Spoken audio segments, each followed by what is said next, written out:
জনৈক ব্যক্তি তার স্ত্রীকে তালাক দেওয়ার 40 দিন পর আবার তাকে বিয়ে করেছে। এই বিয়ে কি ইসলামের দৃষ্টিতে বৈধ? হ্যাঁ, ঠিক আছে। যদি এটা এই এক বৈঠকে 3 তালাক দিয়ে দিয়েছে, মানুষের বৈঠকে বিচ্ছিন্ন করে নিয়েছে, তাহলে সমস্যা নেই। আর এটা যদি 3 বারের তৃতীয়বারে তালাক হয়ে থাকে তাহলে ফেরত নিতে পাবে না। এক বৈঠকে 3 তালাক 1 তালাক, 1000 তালাকে 1 তালাক। অতএব এইটা 90 দিন পরে ফিরিয়ে নিতে পারে বিবাদ ছাড়াই। 90 দিনের মধ্যে, 90 দিন পরে নয়, 90 দিনের মধ্যে। 90 দিন পার হয়ে গেলে আদম সন্তানের সামনে আবার আল্লাহ তাআলা বিচারের মাঠে আসবেন, এসে বলবেন ইয়াবনা আদম আতাই লাবে কোরাবিলার যে খাতায়া, আজকে তো তোমরা উপস্থিত হয়েছো আকাশ জমিন পরিমাণ পাপ নিয়ে, পাপ আর পাপ, তোমাদের পাপে একবারে আকাশ জমিন পূর্ণ হয়ে আছে। মনে রেখো আতেই তো কবে কোরাবে হাম্মাক ফেরা, আমি আল্লাহ উপস্থিত হয়েছি ওই পরিমাণ ক্ষমা নিয়ে। তোমার যে পরিমাণ পাপ আমার সেই পরিমাণ ক্ষমা, তোমার যে পরিমাণ পাপ আমার সেই পরিমাণ ক্ষমা, তোমার যে পরিমাণ পাপ আমার সেই পরিমাণ ক্ষমা। তোমার পাপ যত আমার ক্ষমা তত, তোমার পাপ যত আমার ক্ষমা তত, যদি শিরক না থাকে। এইটা হলো জটিল কথা। যদি শিরক না থাকে তাহলে তোমার পাপ যত আমার ক্ষমা তত। বাংলাদেশের লোকের বাঁচার পথ কি? বাংলাদেশে শিরকের বন্যা চলে। আমরা তো মনে করি পানির বন্যা, বন্যা যখন আসে তখন পানির বন্যা, শিরকের বন্যা আছে। দুধের ছেলে ঘুম থেকে উঠে গিয়ে স্কুলে গিয়েই বলছে ও কালিমা তোমার আকাশ, ও কালিমা তোমার বাতাস। তা আকাশ বাতাস কি কালিমার না আল্লাহর? তাহলে বাংলাদেশের মানুষ জন্মসূত্রেই মুশরিক। বাংলাদেশের মানুষ ছেলে মেয়ে জন্মসূত্রেই মুশরিক। তোমরা কি পড়াশোনা করো সেটা আমার এখনো ধরা পড়েনি। বাংলাদেশের ছেলেরা ওর বাপ মা বলছে যে আমার ছেলের মেধা ভালো, গোল্ডেন পেয়েছে, আমি তাকে বড় ডাক্তার বানাবো, আমি তাকে বড় ইঞ্জিনিয়ার বানাবো। প্রায় ডাক্তারি চোর, প্রতারক। তোমাদের গ্রামের ভালো ডাক্তারের কথা আমি বলিনি, তবে যেই কোম্পানি তাকে টাকা দেয় সেই কোম্পানির ওষুধ লিখে। তো তোমার বাপ যে অত টাকা পয়সা খরচ করে পড়িয়েছে, তো এটা কি? প্রায় ইঞ্জিনিয়ারি চোর। দুই একজনের কথা আমি বলছি না, দেখো রাস্তাঘাট ঘর বাড়িতে ওর চুরি। তো এগুলো দিয়ে জাতির কি হবে?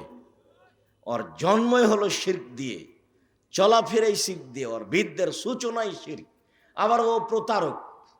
তোমার বাপ তো যেদিন তুমি ম্যাট্রিক পরীক্ষা দাও, ভালো রেজাল্টের জন্য 3জন শিক্ষক রেখেছিল। যেদিন তুমি বিশ্ববিদ্যালয়ে ভর্তি হওয়া ইন্টারের পরে, সেদিন সাবজেক্ট প্রতি একটা করে শিক্ষক রেখেছে। আমার ছেলের মেধা ভালো। তোমার বাপের কত গল্প, আর তোমার মায়ের খালার সামনে করে, ফুফুর সামনে করে, বোনের সামনে করে। তোমার বাপের আর তোমার মায়ের গল্প খালি বন্যার মতো ভাসছে, সেটা তুমিও জানো, কারণ তুমি মেধাবী ছেলে। তো মেধার ফলাফলে তুমি হলে চোর, মেধার ফলাফলে তুমি হলে প্রতারক। আর তোমার মেধা যদি খুব বেশি ভালো হয়, সিরাজগঞ্জ জেলায় বাড়ি হিসেবে চলে গেছো লন্ডন আমেরিকায়, তারপরে তোমাকে তো তারা বড় চাকরি দিবে না। আব্দুল্লাহর বক্তব্য শোনো, এরা সব গোলাম, গোলামকে ওরা বড় চাকরি দিবে? খুব মেধা ভালো হিসাবে ওকে বলেছে যে আপনি হলেন সুইপারদের প্রধান, বেতন 5 লাখ। তো এখন যদি ও ঢাকা পিজি হাসপাতালে ডাক্তার হয়তো বেতন 3 লাখ, তো ওখানে ও 5 লাখ বেতনে তো থাকবেই। আবারও বলছে তোকে সিটিজেন দিলাম, তুই এ নাগরিক। তো এখন বলছে যে আমি আমেরিকার নাগরিক, আমি আমেরিকার নাগরিক, আমি লন্ডনের নাগরিক। ওর বাপও বলছে, আর মাও বলছে। ছেলে কিন্তু সুইপারের প্রধান। তো ওইরকমই আমি এখন বাড়িতে ঢুকছি, তা আমার আগে এখনই বাড়ির মালিক আছে। তো ছেলে বের হয়েছে, ছেলে এখন বাপকে বলছে গুড মর্নিং। এখন বাপও বলছে গুড মর্নিং। সকালে ফজরের সালাতের পরের ঘটনা। এখন আমি কি করতে পারি? খেতে বসে আমি এখন বলছি ভাইজান আমি কি বলি, আসলে লন্ডন টাকা ইনকাম করতে এসেছি, ধর্ম বিক্রি করতে আসিনি, আদর্শ বিক্রি করে খেতে রাজি নই। কয়েক কোটি গুড মর্নিং যদি এক পাল্লায় দাও আর একটা যদি আসসালামু আলাইকুম এক পাল্লায় দাও, বলো তো কোন পাল্লা ভারী হবে? তো তোমার বাপ তোমাকে কি শিখালো? তোমার বাপ মায়ের অবস্থা দেখলে আমার মনে হয় চাঁপাই নবাবগঞ্জের ভাষা, আমও গেল ছালাও গেল, কাঁদতে কাঁদতে দুই চোখও গেল। আর যদি চাঁপাই নবাবগঞ্জের ভাষা বুঝতে না পারো, তাহলে ছোটকালে একটা কবিতা পড়েছিল, ওইটা বললে ভালো বুঝতে পারবা। সেটা কি? বাবু বলে, মাঝি চাঁদ কেন বাড়ে কমে রে? তো মাঝি বলছে, এসব কি আর আমি জানি? তোর জীবন চারা নাই মিছে। মাঝি, এই হয় কেন রে? ওসব কি আর আমি জানি? দেখি তোর জীবন আটা নাই মিছে। মাঝি, এসব বলতে পারিস? আমি কি ওসব জানি? দেখি তোর জীবন 12 আনাই মিছে। এই পর্যন্ত বাবু পৌঁছেছে। তো বাতাস উঠেছে, নৌকা হিলে উঠেছে। এখন মাঝি বলছে, বাবু সাঁতার জানো বাবু? তখন বাবু বলছে, না রে মাঝি, না, আমি তো সাঁতার জানি না। এখন মাঝি বলছে, বাবু এখন দেখি তোর জীবন 16 আনাই মিছে। তোমার বাপের অবস্থা এই, তোমার মায়ের অবস্থা এই, দেখো তুমি তলিয়ে। না না, তোমার মা বুঝে ছেলে মানুষ করা? আরে ছেলে মানুষ করতে হবে জাতির জন্য, জাতিকে পরকালমুখী করার জন্য। তোমার বাপ টাকার স্বার্থে ছেলে মানুষ করেছে। তোমার বাপ জোর করে টাকা নিতে পারবে? তুমি এই দেশে চাকরি করো কোম্পানিতে, 10 লক্ষ টাকা তোমার বেতন, কোম্পানি, আর যে কোম্পানির মালিক সে হলো ভোদাই, ও অক্ষরও চিনে না। কত দেখবে? তাহলে টাকা ভোদাইয়ের না তোমার বাপের? টাকা তো উপর থেকে লিখা আছে, টাকা কত ইনকাম করবা তুমি লিখা আছে উপর থেকে। হায়াতাহা অমাউতাহা অরিস্কাহা অমাসায়েবা। আমি মাস্ক ব্যবহার করিনি, মাস্ক ব্যবহার করে ভাগ্য বাড়াতে আমি রাজি নই। কেন? আল্লাহ নবী বলেছেন যে মানুষের সৃষ্টির 50,000 বছর পূর্বে, আদমের সৃষ্টির 50,000 বছর পূর্বে ওর লেখা আছে 4টে জিনিস। 1 তার মরণ, 2 তার জীবন, 3 তার রুজি, 4 তার বিপদ আপদ, করোনা। করোনা লেখা আছে।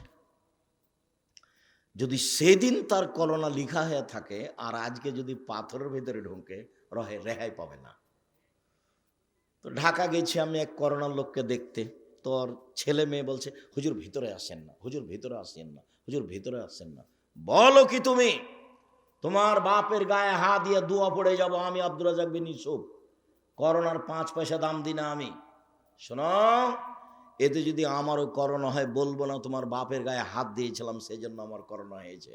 আমি বলবো পৃথিবী সৃষ্টির 50,000 বছর পূর্বে আমার ভাগ্যে করোনা লেখা ছিল, তাই হয়েছে। কি বলো তুমি? অল্প সময়ে আমাকে মোশরেক বানাতে চাও? মাস্ক দিয়ে আমি ভাগ্য বাড়াতে রাজি নই।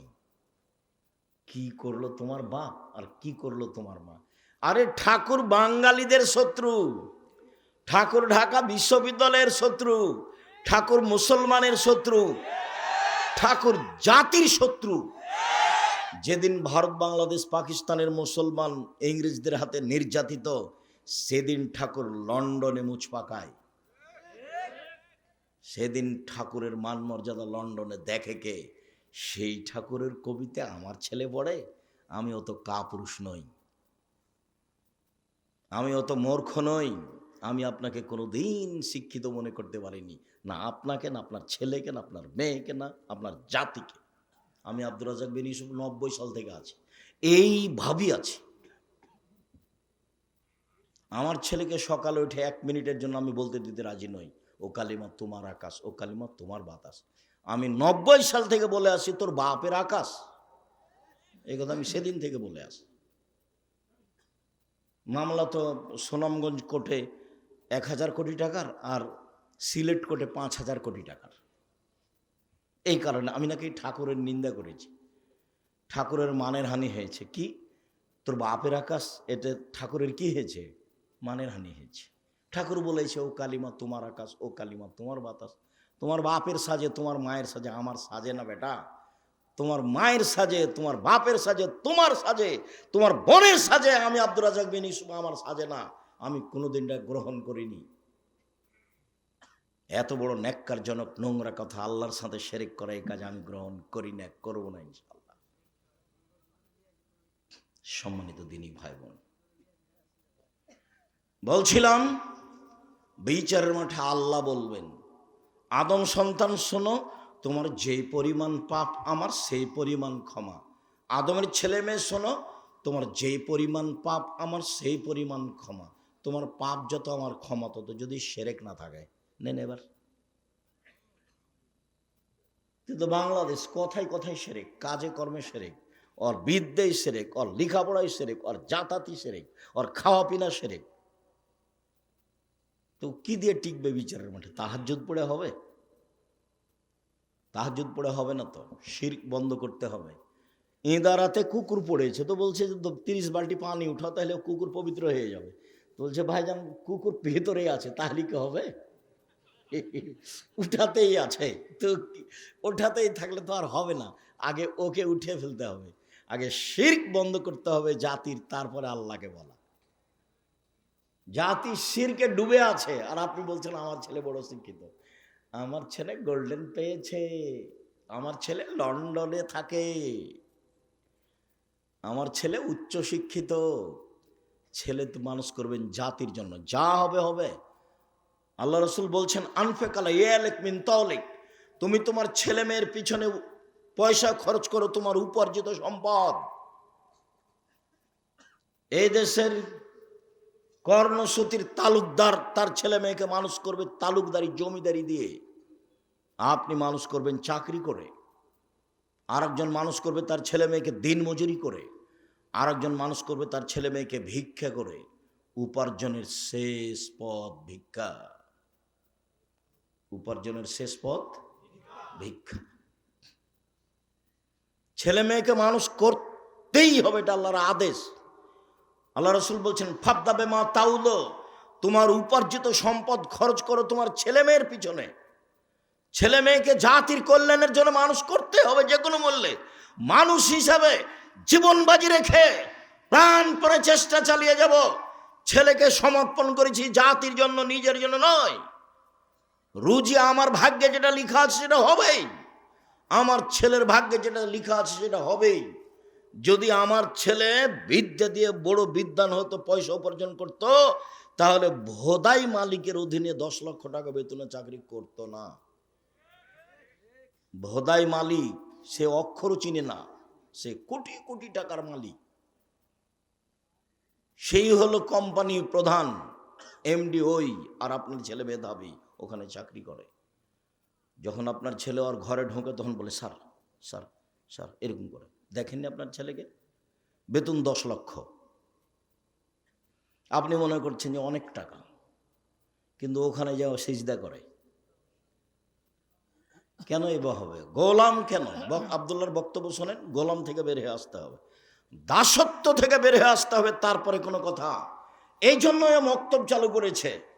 দেশ বিদেশ ঘুরে এসে ভাবছে যে আব্বু আপনাকে তো দেখলাম 30 বছর থেকে বক্তব্য দিতে, আর মুসলমানকেও দেখলাম দেশ ঘুরে, তাতে দেখলাম মুসলমান সব দেশে গোলাম, দাস হিসেবে বসবাস করে। দাস থেকে জাতিকে মুক্ত করতে হলে জাতির আকীদা সংশোধন করতে হবে এবং সুন্দর করে আগে কোরআন পড়া শেখাতে হবে। সেই জন্য জীবন বাজি রেখে চেষ্টা চালাবো ইনশাল্লাহ। টেকনাফ থেকে তেঁতুলিয়া পর্যন্ত মক্তব চালু করবো ইনশাল্লাহ। জামিয়া সালাফের অধীনে আব্দুল্লাহর মক্তব চলে এখন 650। জামিয়া সালাফের অধীনে মাদ্রাসা চলে 160টা। আর চলমান জামিয়া সালাফে রাজশাহী 50 বিঘা জমির ওপরে। চলমান জামিয়া সালাফে রূপগঞ্জ নারায়ণগঞ্জ প্রায় 100 বিঘা জমির ওপরে। চলমান জামিয়া সালাফে দিনাজপুরে 20 বিঘা জমির ওপরে। চলমান রাজশাহী বরিশালে জামিয়া সালাফের জমি আছে, জামিয়া সালাফের নামে নেবরাস হিসাবে। ময়মনসিংহে আছে, ঝিনাইদহে আছে, কুষ্টিয়াতে আছে, ফেনীতে আছে, চট্টগ্রামে আছে, কুমিল্লায় আছে, আর বহু জেলায় আছে। আর এগুলো সম্পৃক্ত প্রতিষ্ঠান। এখানে আমি আরও একটা আপনাকে কথা বলতে চাচ্ছি। যে আপনি দল সংগঠন করে জামিয়া সালাফের বিরুদ্ধে লড়ে অযথা পরকাল হারাবে। মুখ খুলিয়েন না, খুললে নিজেকে খাটো মনে করতে হবে। 5,000 দেশ বিদেশের শিক্ষক মিলে শিক্ষক আছেন 300 জন, প্রতি মাসে বেতন লাগে 40 লক্ষ। শুধু খালি শিক্ষক যারা জামিয়া সালাফের অধীনে আছে, তো তার বিরুদ্ধে কথা বলে কি করবেন? নিজেকে হারাবেন, আপনার পরকালও হারাবে, ইহকালও হারাবে, টিকতে পারবেন না তো। আর জামিয়া সালাফে কোনো বৃত্তশালী দিয়ে চলে না, কোনো ব্যক্তি দিয়ে চলে না, সরকার দিয়ে চলে না, বৈদেশিক সংস্থা দিয়ে চলে না। কিভাবে চলে আমি তার একটা দৃশ্য নকল করি। এই মনির কে হচ্ছে আপনার? মনির সালা। তাহলে মনিরের কি মা ছিলেন উনি, না আপনার ওয়াইফ ছিলেন উনি যে হজে আমার সাথে? আমার ওয়াইফ ছিল। এই যে এনার ওয়াইফের কথা আমি নকল করি, আমি সামনাসামনি বলতে চাচ্ছি না, তো ও চলে আসলাম। উনি আমার আগে আগে উঠে সিঁড়িতে দাঁড়িয়ে আছে, আমি উঠছি, তো আমাকে সামনে পেয়ে বলছে আমি এই 500 রিয়াল আপনার জামিয়া সালাফে দিলাম। একটা 500 টাকার একটা রিয়াল দেখে আমি তাকে চিনি না, জানি না, বুঝি না। জামিয়া সালাফে এইভাবে চলে। 40 লাখ টাকা বেতন এখানে আছে। প্রত্যেক দিন বিকেলে 40-50 লাখের মতো খালি মিস্ত্রি লেবার বিল আছে। কিভাবে চলে আমি সেটাও জানি না। শিক্ষক জানে না জামিয়া সালাফে কিভাবে চলে, ছাত্র জানার তো কোনো প্রশ্নই আসে না। জামিয়া সালাফের রসিদ বই বাহিরে ব্যবহার হয় না, কোনো শিক্ষক রসিদ বই ব্যবহার করতে পারবে না, তাহলে তার জরিমানা হবে। জামিয়া সালাফি কিভাবে চলে ছাত্র জানে না, শিক্ষক জানে না, কমিটি জানে না, আমি ভালোভাবে জানি না, তো আপনি কিভাবে জানবেন? জামিয়া সালাফের নিচে কোনো ভিত্তি নাই, এমনি চলমান ভ্রাম্যমান জামিয়া সালাফি। আর আমি তো কোনো বৃত্তশালী নই। আমার আব্বা সাধারণ ছোট কৃষক মানুষ, জমি জায়গা অল্প ছিল, সেটা আমার আব্বাকে মাটি দেওয়ার পরে ভাগ করেছি। কিন্তু আমি জমি জায়গা চিনি, আমার ছোট ভাই চিনে না, আমরা জমি জায়গায় যাই না। আমার মা অপছন্দ করতেন আমাদের জমি জায়গার খোঁজ নেওয়া, সেই জন্য আজও নি না, ওটা খোঁজ খবরই রাখি না আমরা। কিন্তু আমরা ওইটুকুকে সামনে রেখে বলি, কোনো মানুষ আমাকে এই যে 90 সাল থেকে বলতে পারবে না যে আব্দুর রাজ্জাক সাহেব একদিন আমার কাছে পথ খরচ চেয়েছিল, রুজি ওখান দিয়ে দিবে আল্লাহ ইনশাল্লাহ, আপনার কাছে 10 টাকা নিতে হবে তারপর আমার রুজি হবে, এটা আমি কোনোদিন ভাবিনি। কোনোদিন সভাপতি, সেক্রেটারি, মসজিদ হোক, বক্তব্য হোক, সম্মেলন হোক, কাউকে হিসাব করে একটা বাক্য বলতে হবে এরকম আমার জীবনে কোনোদিন ঘটেনি। এরকম আমার কোনোদিন 1 মিনিটের জন্য ঘটেনি যে আপনাকে হিসাব করে কথা বলতে হবে, আপনি কত বড় মানুষ। কত এমপি মন্ত্রী আমার প্রোগ্রামে আসলো, এসব বলছে যে 1 মিনিট সময় দিবেন। তা আমি ওইভাবে অপমান করিনি যে আমি কোরআন হাদিসের অনুবাদ করছি আর আপনি মধ্যে কথা বলতে চান, এ তো বহু বড় মুশকিল কথা। এইভাবে আমি বলিনি, তাকে আমি বলেছি কোরআন হাদিসের আলোচনা চলছে, মাননীয় মন্ত্রী সাহেব কিছুক্ষণ অপেক্ষা করবেন। আমার কথা বলা শেষ হয়েছে, তখন উনি কথা বলেছেন। কত এমপি মন্ত্রীকে আমি দেখলাম, বক্তব্য ছেড়ে দিয়ে তাকে কথা বলতে দিব, এরকম আমার জীবনে একদিন 1 মিনিটের জন্য ঘটেনি। একবারে একই মাপে আছি 90 সাল থেকে এখন পর্যন্ত, আলহামদুলিল্লাহ। 19-20 আমি বুঝি না। সম্মানিত দিনী ভাই বোন, শিরক মহাপাপ। শিরক যত বড়ই পাপ হোক না কেন, সারা জীবনটাই শিরক করেছেন, এখন আল্লাহকে বলেন আল্লাহ আমার ভুল হয়েছে, তুমি আমাকে মাফ করো, ইনশাল্লাহ ক্ষমা হয়ে যাবে। উনি ক্ষমার জন্য প্রতীক্ষমান রয়েছেন। কিন্তু এই যে নির্বাচনে আর একজনকে বলেছেন ও খারাপ, এখন আল্লাহর কাছে বলেন তো যে আল্লাহ মাফ করেন আমাকে, বলেন আজীবন পর্যন্ত। কোনো একদিন যদি চেয়ারম্যানের গালি দেওয়া পাপ ক্ষমা হয়ে যায়, তাহলে ইসলাম ধর্ম হবে মিথ্যা আর আল্লাহ হবেন অত্যাচারী, জালেম। আল্লাহ বলেছেন ইন্নী হারাম তো জুলম আলাইয়া, আমি আল্লাহ অত্যাচারকে আমার উপরে হারাম করেছি, আমি অত্যাচার করব না। তুমি যার বদনাম করেছো ক্ষমা সেখানে নাও, আমার কাছে কেন? পাপের জগতে সুদ খাওয়া মহাপাপ, আপনাকে অবাক হতে হবে, সুদের পাপের যে ভাষা আল্লাহ নবী উল্লেখ করেছেন, পৃথিবীর কোনো পাপের ভাষা এভাবে উল্লেখ করেননি। একবার আল্লাহ রসুল বলছেন, মাইয়াকুলু দিরহামু রিবাহু ইয়ালাম আসাদ্দু মিন সিত্তাতি ওয়া সালাসিনা জিনিয়া। কেউ যদি জেনে শুনে 1 টাকা সুদ খায়, 36 বার জেনা করে যত পাপ হবে, 1 টাকা সুদ খেলে তার চেয়ে বেশি পাপ হবে। রাসূল সাল্লাল্লাহু আলাইহি ওয়াসাল্লাম বলছেন, আর রিবা সাবুনা জুজান।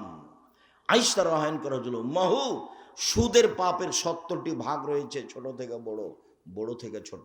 তার সবচেয়ে ছোট ভাগ হলো মার সাথে জেনা করলে যেমন পাপ হয়। শিরক মহাপাপ, কিন্তু ভাষা এরকম নয়।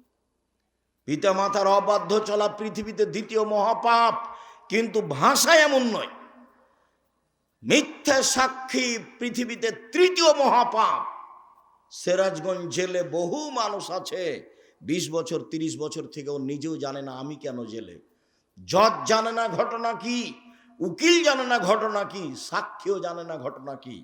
সাক্ষীকে 50,000 টাকা দিয়েছে আর বলে দিয়েছে তুই এভাবে বলবি জজের সামনে, কি আমি 2 চোখে মারতে দেখেছি।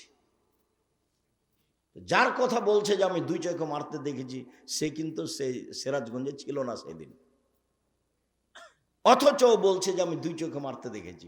তাহলে সাক্ষীও জানে না ঘটনা কি, উকিল তো জানেই না, জজ তো জানেই না। এখন যে ব্যক্তি জেলে আছে সেও বলছে ব্যাপারটা কি রে, আমি কেন জেলে। আল্লাহ রসুল বলছেন, লা ইয়াদরিল কাতিল ফিমা কাতালা ওয়াল মাকতুলু ফিমা কুতিলা। হত্যাকারী বুঝবে না কেন আমি মারছি, নিহত ব্যক্তি বুঝবে না কেন আমি মরলাম। যে মারছে তাকে 1 লাখ টাকা দিয়েছে, বলেছে অমুককে মেরাই, তো এখন ওকে গিয়ে মারছে, তো কেন মারছো তো জানে না। আর যাকে মারা হচ্ছে সে বলছে আমি তাকে চিনি না, আমাকে মারছে কেন, ঘটনা কি, মারলই তো।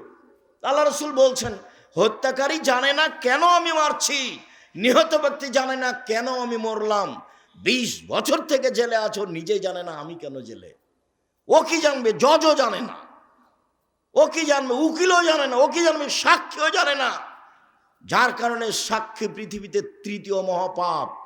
মিথ্যা সাক্ষী পৃথিবীতে 3য় মহাপাপ। মিথ্যা সাক্ষী পৃথিবীতে 3য় মহাপাপ।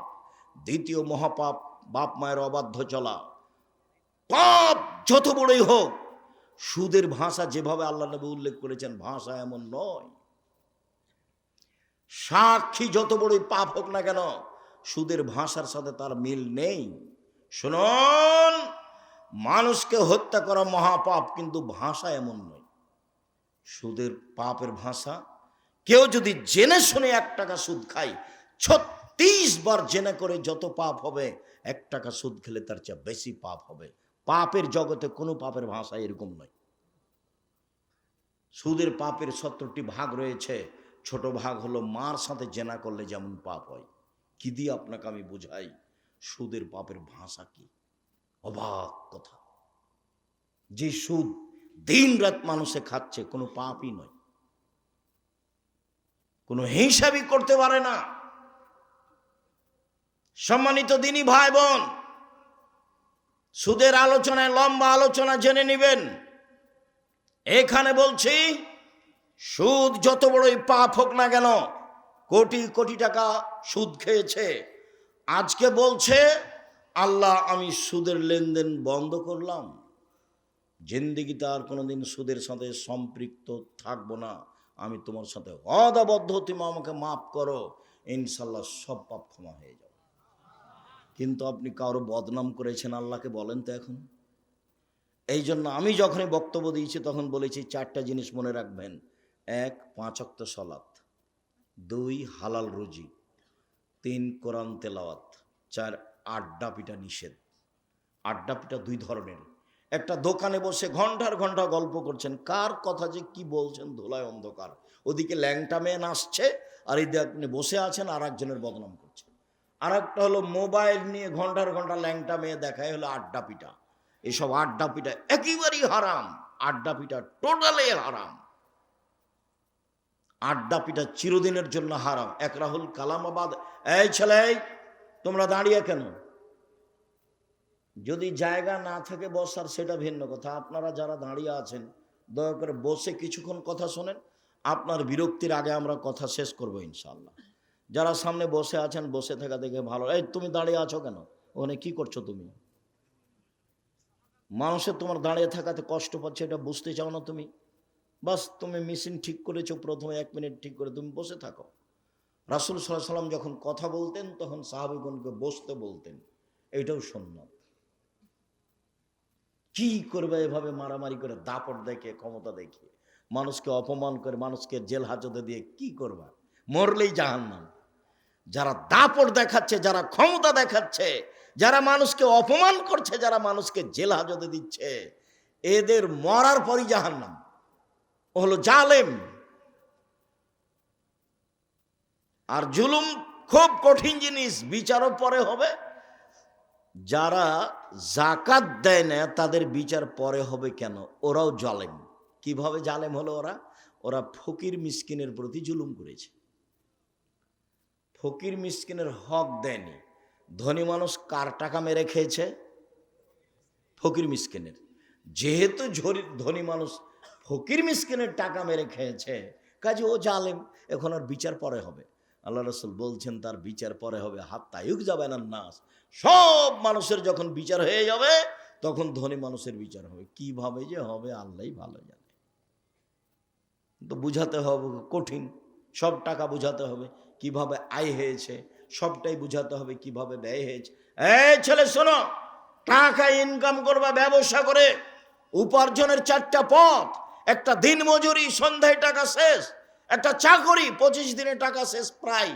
আর একটা হলো জমি চাষ, সমান সময় না হয় লস, সমান সমান না হয় লস। 4 ব্যবসা।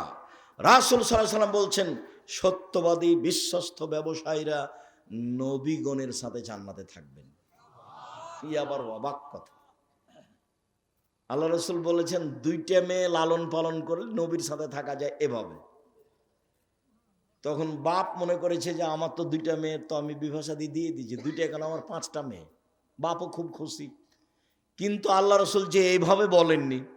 আল্লাহ রাসূল বলেছেন ফাআল্লামাহুন্না, মেয়েকে বিদ্যা শিখিয়ে দিল। 2 আদাবাহুন্না, তাকে শিষ্টাচার শিখিয়ে দিল। আহসানা ইলাইহিন্না, তার সাথে সদাচরণ করলো। ওয়াজাওয়াজাহুন্না, তার বিবাহ শাদী দিয়ে দিল। সেই বাপ আমার সাথে জান্নাতে এইভাবে থাকবে। তো আপনার মেয়েকে শিক্ষা দিয়েছেন, কি যে শিক্ষা দিয়েছেন, তার নখটা বড় আছে।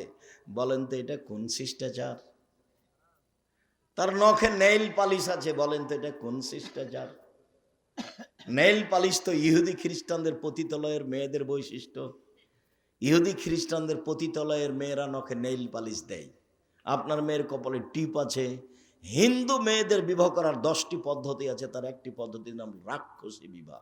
মেয়ের পিতা বিবাহ দিবে না, আপনি জোর করে বিবাহ করবেন তো কপালে টিপ দিতে হবে, তাহলে বিবাহ হয়ে গেছে। সেই টিপ এসেছে হিন্দুদের পক্ষ থেকে। বলেন আপনি মেয়েকে কি শিষ্টাচার শিখালেন? আপনার মেয়ে পরচুলা ব্যবহার করে বড় খোপা দেখাই, বলেন কি শিষ্টাচার শিখালেন? ভুরু তোলে চিকন করে রেখেছে, এইটা কি শিষ্টাচার? দাঁত ছিলে ফাঁকা ফাঁকা খোলা খোলা করে রেখেছে, এইটাই কি শিষ্টাচার? উঁচু স্যান্ডেল পরে নিজেকে লম্বা দেখাই, এইটাই কি শিষ্টাচার? ব্রেসের পরে নিজেকে যুবতী দেখাই, এটাই কি শিষ্টাচার? সামনের চুল ছোট করে রেখেছে, এটাই কি শিষ্টাচার? আস্কারা মাস্কারা কি কি মুখে লাগিয়ে ভ্যানে ঘুরছে, ভ্যানে চড়ে। ভ্যানওয়ালা কি স্বামী? রিক্সাওয়ালা কি স্বামী? সেভাবে ওভাবে ঘুরছে, এটাই কি শিষ্টাচার? ভ্যানিটি ব্যাগ নিয়ে সিরাজগঞ্জ বাজারে চলে গেছে, এটাই কি শিষ্টাচার? কোনটা শিষ্টাচার? আল্লাহ রাসূল বলছেন যে ওই পিতা আমার সাথে জান্নাতে থাকবে যে পিতা মেয়েকে বিদ্যা শিখিয়ে দিল, 1, 2 শিষ্টাচার শিখিয়ে দিল, 3 ভালো আচরণ করলো, 4 বিবাহ শাদী দিয়ে দিল। সেই পিতা আমার সাথে জান্নাতে এইভাবে থাকবে। জান্নাতে রাসূলের সাথে থাকা কঠিন। একজন সাহাবী রাসূলের সাথে রাতে ছিলেন। তো অজুর পানি আর মেশক নিয়ে রাসূলের কাছে উপস্থিত। আল্লাহ রাসূল খুব খুশি হয়েছেন। বাহ, ভালোই তো, তুমি তো অজুর পানি নিয়ে এসেছো, তুমি তো মেশক নিয়ে এসেছো, খুব খুশি। সালমা শেতা, তুমি যা চাও চাও আমি দিয়ে দেবো। মোহাম্মদ সাল্লাল্লাহু আলাইহি সাল্লাম বুঝতে পারেন যে ও কি চাইবে। নবী হলে কি হবে, গায়েবের খবর জানেন না। আমার মাঝাবি ভাইরা মনে করছেন যে নবী গায়েবের খবর জানেন। পাশের একটা লোক, পাশে বউ ঘুমাননি, এমনি ভান করে শুয়ে আছেন আয়েশা রাদিয়াল্লাহু তাআলা আনহা, আর রাসূল মনে করছেন যে আয়েশা ঘুমিয়ে গেছে। অথচ আয়েশা বলছে যে আমি ভান করে ঘুমিয়ে আছি। ভান করে ঘুমা বুঝেন না? ভান করে ঘুমিয়ে আছি। দেখি মোহাম্মদ সাল্লাল্লাহু আলাইহি সাল্লাম কি করেন, কোথায় উঠে যান। দেখলাম ধীরে উঠলেন, ধীরে জুতা স্যান্ডেল পায়ে দিলেন, কাপড় গায়ে দিলেন, ধীরে দরজাটা খুললেন, আমি যেন জানতে না পারি। দরজাটা খুলে বের হলেন, বাহির থেকে দরজাটা টেনে বন্ধ করে দিলেন, চলে গেলেন। আমিও উঠলাম, দেখি কি কোথায় যান। আসলে আল্লাহ রাসূল কোথায় যাচ্ছেন এটা আয়েশার মৌলিক খেয়াল হলো, আমাকে বাদ দিয়ে এ রাতে আবার কোনো স্ত্রীর কাছে যান নাকি, এটা হলো আয়েশার খেয়াল। আর আল্লাহ রাসূল যাচ্ছেন মরা মানুষের জন্য ক্ষমা চাইতে, কবরস্থানে বাকিউল গারকাদে যাবেন। জান্নাতুল বাকি তার নাম নয়, তার নাম হচ্ছে বাকিউল গারকাদ। ভারত, বাংলাদেশ, পাকিস্তানের নাম দিয়েছে জিন পাহাড়, আর জান্নাতুল বাকি কবরস্থানের নাম দিয়েছে জান্নাতুল বাকি, নাম বাকিউল গারকাদ। তো এবার উঠে দেখছেন, দেখি কোথায়, ওই যে কবরস্থানে 100 গজ দূরে হবে, আর পাশেই মসজিদে নববীর সাথে কবরস্থান। ওই যে হাত তুলে দোয়া করলেন, 1 বার 2 বার 3 বার হাত তুলে দোয়া করলেন। তারপরে হাঁটতে লাগলেন ফিরে, আমিও ঘুরে হাঁটতে লাগলাম। দেখলাম জোরে হাঁটলেন, আমিও জোরে হাঁটলাম। দেখলাম একটু দৌড়াচ্ছে, আমিও জোরে দৌড়াচ্ছি। আমি আগেই বিছানে চলে এসেছি। আমি যখন আগেই বিছানে চলে এসেছি, আমার পাশে এসে বলছেন, কি খবর আয়েশা, হাঁপাচ্ছ কেন? তখন আমি বললাম যে আমি তো মিথ্যে কথা বললে জিবরাইল আপনাকে বলে দিবে। আসলে আমি পরীক্ষা করছিলাম আপনি যান কোথায়। তো দেখলাম এই হাদিস মুসলিম। সম্মানিত দিনী ভাই বোন, কথা প্রসঙ্গে কথায় এসে সেই জন্য বলছিলাম পাপের জগতে বড় পাপ মানুষের বদনাম, গীবাত, কিন্তু মানুষের সাথে জড়িত পাপ। জেনা মহাপাপ। রাসূল সাল্লাল্লাহু আলাইহি সাল্লাম বলেন, আল বিকর বিল বিকরে জিলদু মিয়া তাগরিব সানা। অবিবাহিত ছেলে মেয়ে যদি জেনা করে 100 লাঠি পিটিয়ে এলাকা থেকে 1 বছরের জন্য তাড়িয়ে দিতে হবে। তিনি বলেন, আসাইবা বিসাইবা রাজম। বিবাহিত পুরুষ নারী যদি জেনা করে তাহলে তাকে ইট ঢেল পাথর দিয়ে মেরে মেরে মেরে ফেলতে হবে, তাকে মারতেই হবে। বিবাহ করার পরে জেনায় লিপ্ত হলে তার বেঁচে থাকার পৃথিবীতে কোনো পথই নেই। 3 শ্রেণীর মানুষকে হত্যা করতে হয়, 2 শ্রেণীর মানুষের বাঁচার পথ আছে। 1, কেউ বলল আমি কোরআন মাজিদ মানি না, তাহলে ও মোরতাদ, সরকারিভাবে তাকে হত্যা করতে হবে। সরকারিভাবে তাকে ফাঁসির মঞ্চে নিয়ে যাওয়া হয়েছে, ফাঁস গলায় দেওয়া হবে। ও বলছে আমার ভুল হয়েছে, আমার ভুল হয়েছে, আমার ভুল হয়েছে। কোরআন মাজিদ আল্লাহর বিধান, আল্লাহর কালাম, আমি ভুল স্বীকার করলাম, তখন তাকে ফাঁস থেকে নামিয়ে নিতে হবে। পাপ ছিল হত্যার। 2, কেসাস। আপনি আমাকে হত্যা করেছেন, আমার বাপ আপনাকে হত্যা করে নেবে, এর নাম কেসাস। কোরআন মাজিদে উল্লেখ হয়েছে আয়াত, কত হাদিস। এখন আপনার কেসাস হিসেবে আপনাকে ফাঁসির মঞ্চে নিয়ে যাওয়া হয়েছে, আপনি আমাকে হত্যা করেছেন, এখন আপনার গলায় ফাঁস দেওয়া হবে। তখন আমার বাপ মা চিল্লাচিল্লি করে বলছে, আমরা মাফ করে দিলাম, কেসাস নিব না, আমরা মাফ করে দিলাম, কেসাস নিব না। তাহলে তাকে ফাঁস থেকে নামিয়ে নিতে হবে। পাপ ছিল হত্যার যোগ্য, কিন্তু ফাঁসি হলো না। 3, বিবাহ করার পরে যদি কেউ জিনায় লিপ্ত হয় তাহলে তাকে ইট ঢেল পাথর দিয়ে মেরে মেরে মেরে ফেলতে হবে, ফাঁসি দিতে হবে। বেঁচে থাকার পৃথিবীতে কোনো পথঘাট নেই। 1 মিনিট। গামেদ সম্প্রদায়ের একজন মহিলা এসে বলছে আল্লাহ রসুলকে, তাহিরিনী ইয়া রাসূলুল্লাহ, আল্লাহ রসুল আমাকে পবিত্র করেন। মহিলা এসে বলছে। তখন আল্লাহ রসুল বলছেন, ইরজাই, বাড়ি ফিরে যাও, আস্তাগফিরুল্লাহ, আল্লাহর নিকটে ক্ষমা চাও, ও তুমি ইলাইহি, তুমি তওবা করো, তোমার পাপ ক্ষমা হয়ে যাবে। তখন মহিলাটি বলছে, আতরাদ্দাদানি কামা রাদ্দাদা মাইজ ইবনে মালিক। মাইজ ইবনে মালিককে যেভাবে ফিরিয়ে দিয়েছিলেন তার বিচার না করে সেইভাবে কি আপনি আমাকে ফিরিয়ে দিতে চাচ্ছেন? ওয়ান্না হবলা মিনা জিনা, আমার পেটে অবৈধ সন্তান রয়েছে, দয়া করে বিচার করে দেন, আমাকে ফিরিয়ে দিয়েন না। আল্লাহ রসুল বললেন, ইরজাই হাতা তালে দি, বাড়ি চলে যাও, যেদিন তোমার বাচ্চা প্রসব হবে সেদিন এসো, বিচার করে দেব। মহিলা চলে গেল, বাচ্চা প্রসব হয়েছে। মুসলিম গ্রন্থে এসেছে সবে মাত্র বাচ্চা প্রসব হয়েছে, তাকে ন্যাকড়া দিয়ে জড়িয়ে রাসূলের দরবার নিয়ে এসে বলছে, এ দেখেন বাচ্চা প্রসব হয়ে, বিচার করে দেন।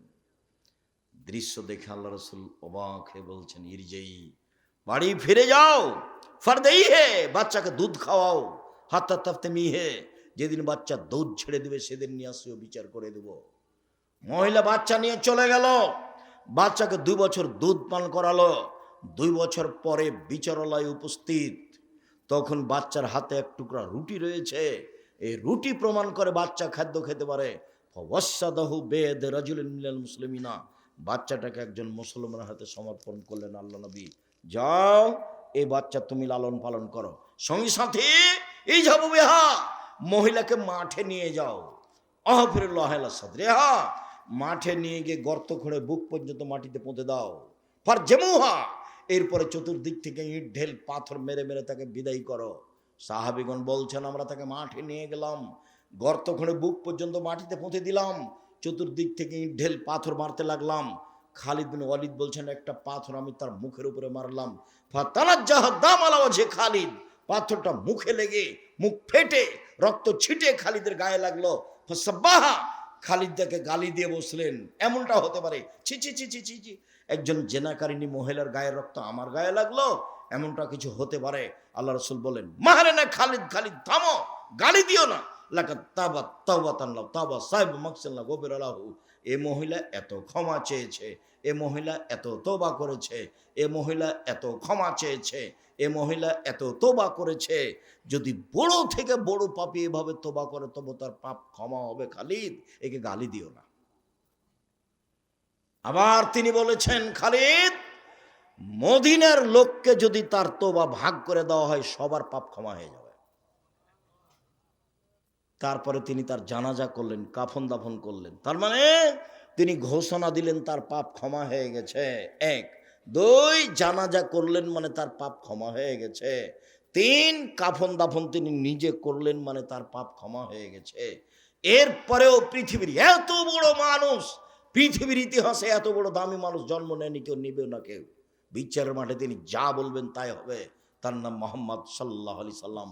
এত বড় মানুষ বুঝতে পারলেন তার পাপ ক্ষমা হয়ে গেছে, কিন্তু তাকে মাফ করতে পারলেন না। যাও, তোমার বিচার হবে না, তোমার তওবা কবুল হয়ে গেছে, তোমার শাস্তি হবে না, এই কথা তিনি বলতে পারলেন না। মানে তিনি শরীয়তের কাছে নিজেই জিম্মি।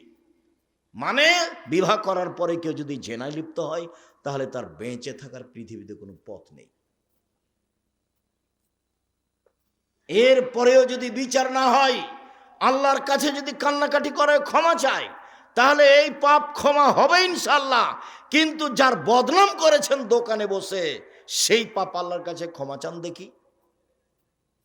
বুঝাতে পারিনি গীবাত কাকে বলে। যদি আমি বুঝাতে না পারি তাহলে আমার ব্যর্থতা। কথা সত্য, কিন্তু আপনাকে বুঝাতে পারলাম না। আমি বলেছি, জিন্দেগিতে কখনো আর ওই দোকানের সামনে বসবেন না। আড্ডা পিটা চিরদিনের জন্য হারাম। 2 জন যেখানে আছে সেখানে যাবেন না। জমি চাষ করে খান, উপার্জনের পথ 4টে, দিন মজুরি করে খান, বাস সন্ধ্যায় সময় শেষ, মরে গেলাম, দুনিয়া শেষ। তারপরে আপনি চাকরি করে খান, ছোট হোক বড় হোক যেটাই হোক না কেন বৈধ। জমি চাষ করে খান, ব্যবসা করে খান। আমি কলার বিক্রি করে চকলেট বিক্রি করে খেতে হবে এই কথা আমি বলিনি। আমি চকলেট বিক্রি করে খেতে হবে মানে বলেছি কম থেকে কম পয়সার ব্যবসা করো। শ্বশুরের কাছে যৌতুক নিও না। ভিক্ষা করা টাকা দিয়ে চাউল কিনে ভাত খেয়ে বাদাত কবুল হবে। শ্বশুরের কাছে টাকা নিয়ে ওই টাকা দিয়ে চাউল কিনে ভাত খেয়ে বাদাত কবুল হবে না, এটাই চূড়ান্ত। তখন আমি বলেছি ভিক্ষা করে খাও। শ্বশুরের কাছে টাকা নিলে কেন? আরে ভিক্ষা করে খাবো কেন? মানুষের বাড়িতে কাজ করে খাবো। আব্দুর রাজ্জাক সাহেব, ভিক্ষা করার কথা বলেন কেন? আমি তোমাকে ভিক্ষা করার কথা বলিনি। আমি তোমার বাপকে নিন্দা করেছি। তোমার বাপ কেন মানুষের টাকা নিল? তোমার বাপকে আমি এই জিনিসটা বলতে চেয়েছি, তোমাকে বলতে চেয়েছি। তোমার বাপের মুখ কালো হয়ে আছে, দেখো তুমি এখন পাশে। তুমি টাকা নিয়েছো, তোমার বাপ তো জানে, তোমার মা তো জানে। শ্বশুর কাছে টাকা নিলে কেন? বছর শেষে একটা লুঙ্গি কিনে দিতে বলেছি শ্বশুরকে। আব্বা আমি গরিব মানুষ, দিনমজুরি করে খাই, দেন একটা লুঙ্গি নেন, আমি আপনার জন্য উপহার কিনেছি। 15-20 বছর যাবৎ মানুষ করে মেয়েটা তোমার হাতে দিয়েছে, তুমি শুকরিয়া আদায় করো না কেন? তুমি তাকে গালি দাও কেন? তুমি তার নিন্দা করো কেন? তুমি শ্বশুর বাড়িতে যাবো না বলে রাগ করো কেন? একটু বিভাষাতে লাগলে তুমি বাঁকা হয়ে বসে থাকো, আমি যাব না, আমি যাব না। তখন তোমার শ্বশুর পা ধরে, তোমার শাশুড়ি পা ধরে, তোমার শ্যালকেরা পা ধরে। তুমি কি পেয়েছো?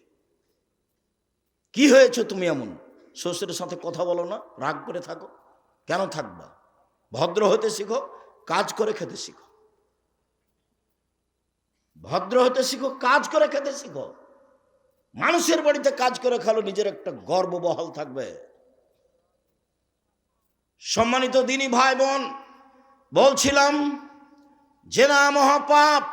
এরপরে যদি আল্লাহর দরবারে ক্ষমা চাই, ক্ষমা হয়ে যাবে ইনশাআল্লাহ। মানুষের বদনাম করে আল্লাহর দরবারে ক্ষমা চাইলে ক্ষমা হবে না। জুবাইর ইবনে মুতঈম রাদিয়াল্লাহু তাআলা আনহু বলেন, রাসূল সাল্লাল্লাহু আলাইহি ওয়াসাল্লাম বলেছেন, লা ইয়াদখুলুল জান্নাতা কাত্তাবুর লাউমাম, যারা চুগলখড়ি করে, যারা বদনাম করে, যারা গীবত করে, তারা জান্নাতে যাবে না, তারা জান্নাতে প্রবেশ করবে না। যেসব পাপের কারণে সরাসরি জাহান্নাম ঘোষণা হয়েছে, তার একটি বড় পাপ হলো গীবত। এই ছেলে বসো, পরিবেশ নষ্ট করে না যেন কেউ। একটু ধৈর্যের পরিচয় দেন। আপনার বিরক্তির আগে আমরা কথা শেষ করব ইনশাল্লাহ। আপনি দয়া করে কোনো কাজ দেখাবেন না। দোকানপাটে বসে আছেন কেন? আজকেই বাজার করতে হবে? এটা তো হলো নিম্ন শ্রেণীর মানুষের কাজ, এটা হলো ইতর শ্রেণীর মানুষের কাজ। আপনি বলবেন আব্দুর রাজ্জাক সাহেব আমাদেরকে নিম্ন শ্রেণীর, ইতর শ্রেণীর বললেন। আরে আমি তো এই ভাষা বললাম, আল্লাহ এর চেয়ে বেশি করে বলেছে। আল্লাহ বলছেন, বুঝেও বুঝে না ওরা অন্তর আছে, বুঝে না। দেখেও দেখে না ওরা চক্ষু আছে, দেখে না। শুনেও শুনে না ওরা কান আছে, শুনে না। উলাইকা কালানাম, তারা পশু প্রাণীর মতো, তারা গরু ছাগলের মতো, তারা কুকুর শৃগালের মতো, বালহুমাজাল বরং তার চেয়ে খারাপ। আমি এখানে কোরআন হাদিসের কথা বলছি, আপনি দোকানে বসে আড্ডা পিটেন। মানে কি বুঝাতে চান আপনি আমাকে?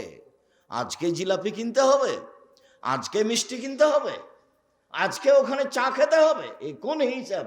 এটাই মানবতা? একই ভালো বলা হয়? রাসূল সাল্লাল্লাহু আলাইহি ওয়াসাল্লাম বলছেন, সমাজের দায়িত্ব পালন করবে অধমের সন্তান অধম, লোকা ইবনে লোকা, অধমের সন্তান অধম। এটা হলো বাংলা ভাষা। আর এটা এলাকা হিসেবে ভাষা নিতে পারেন।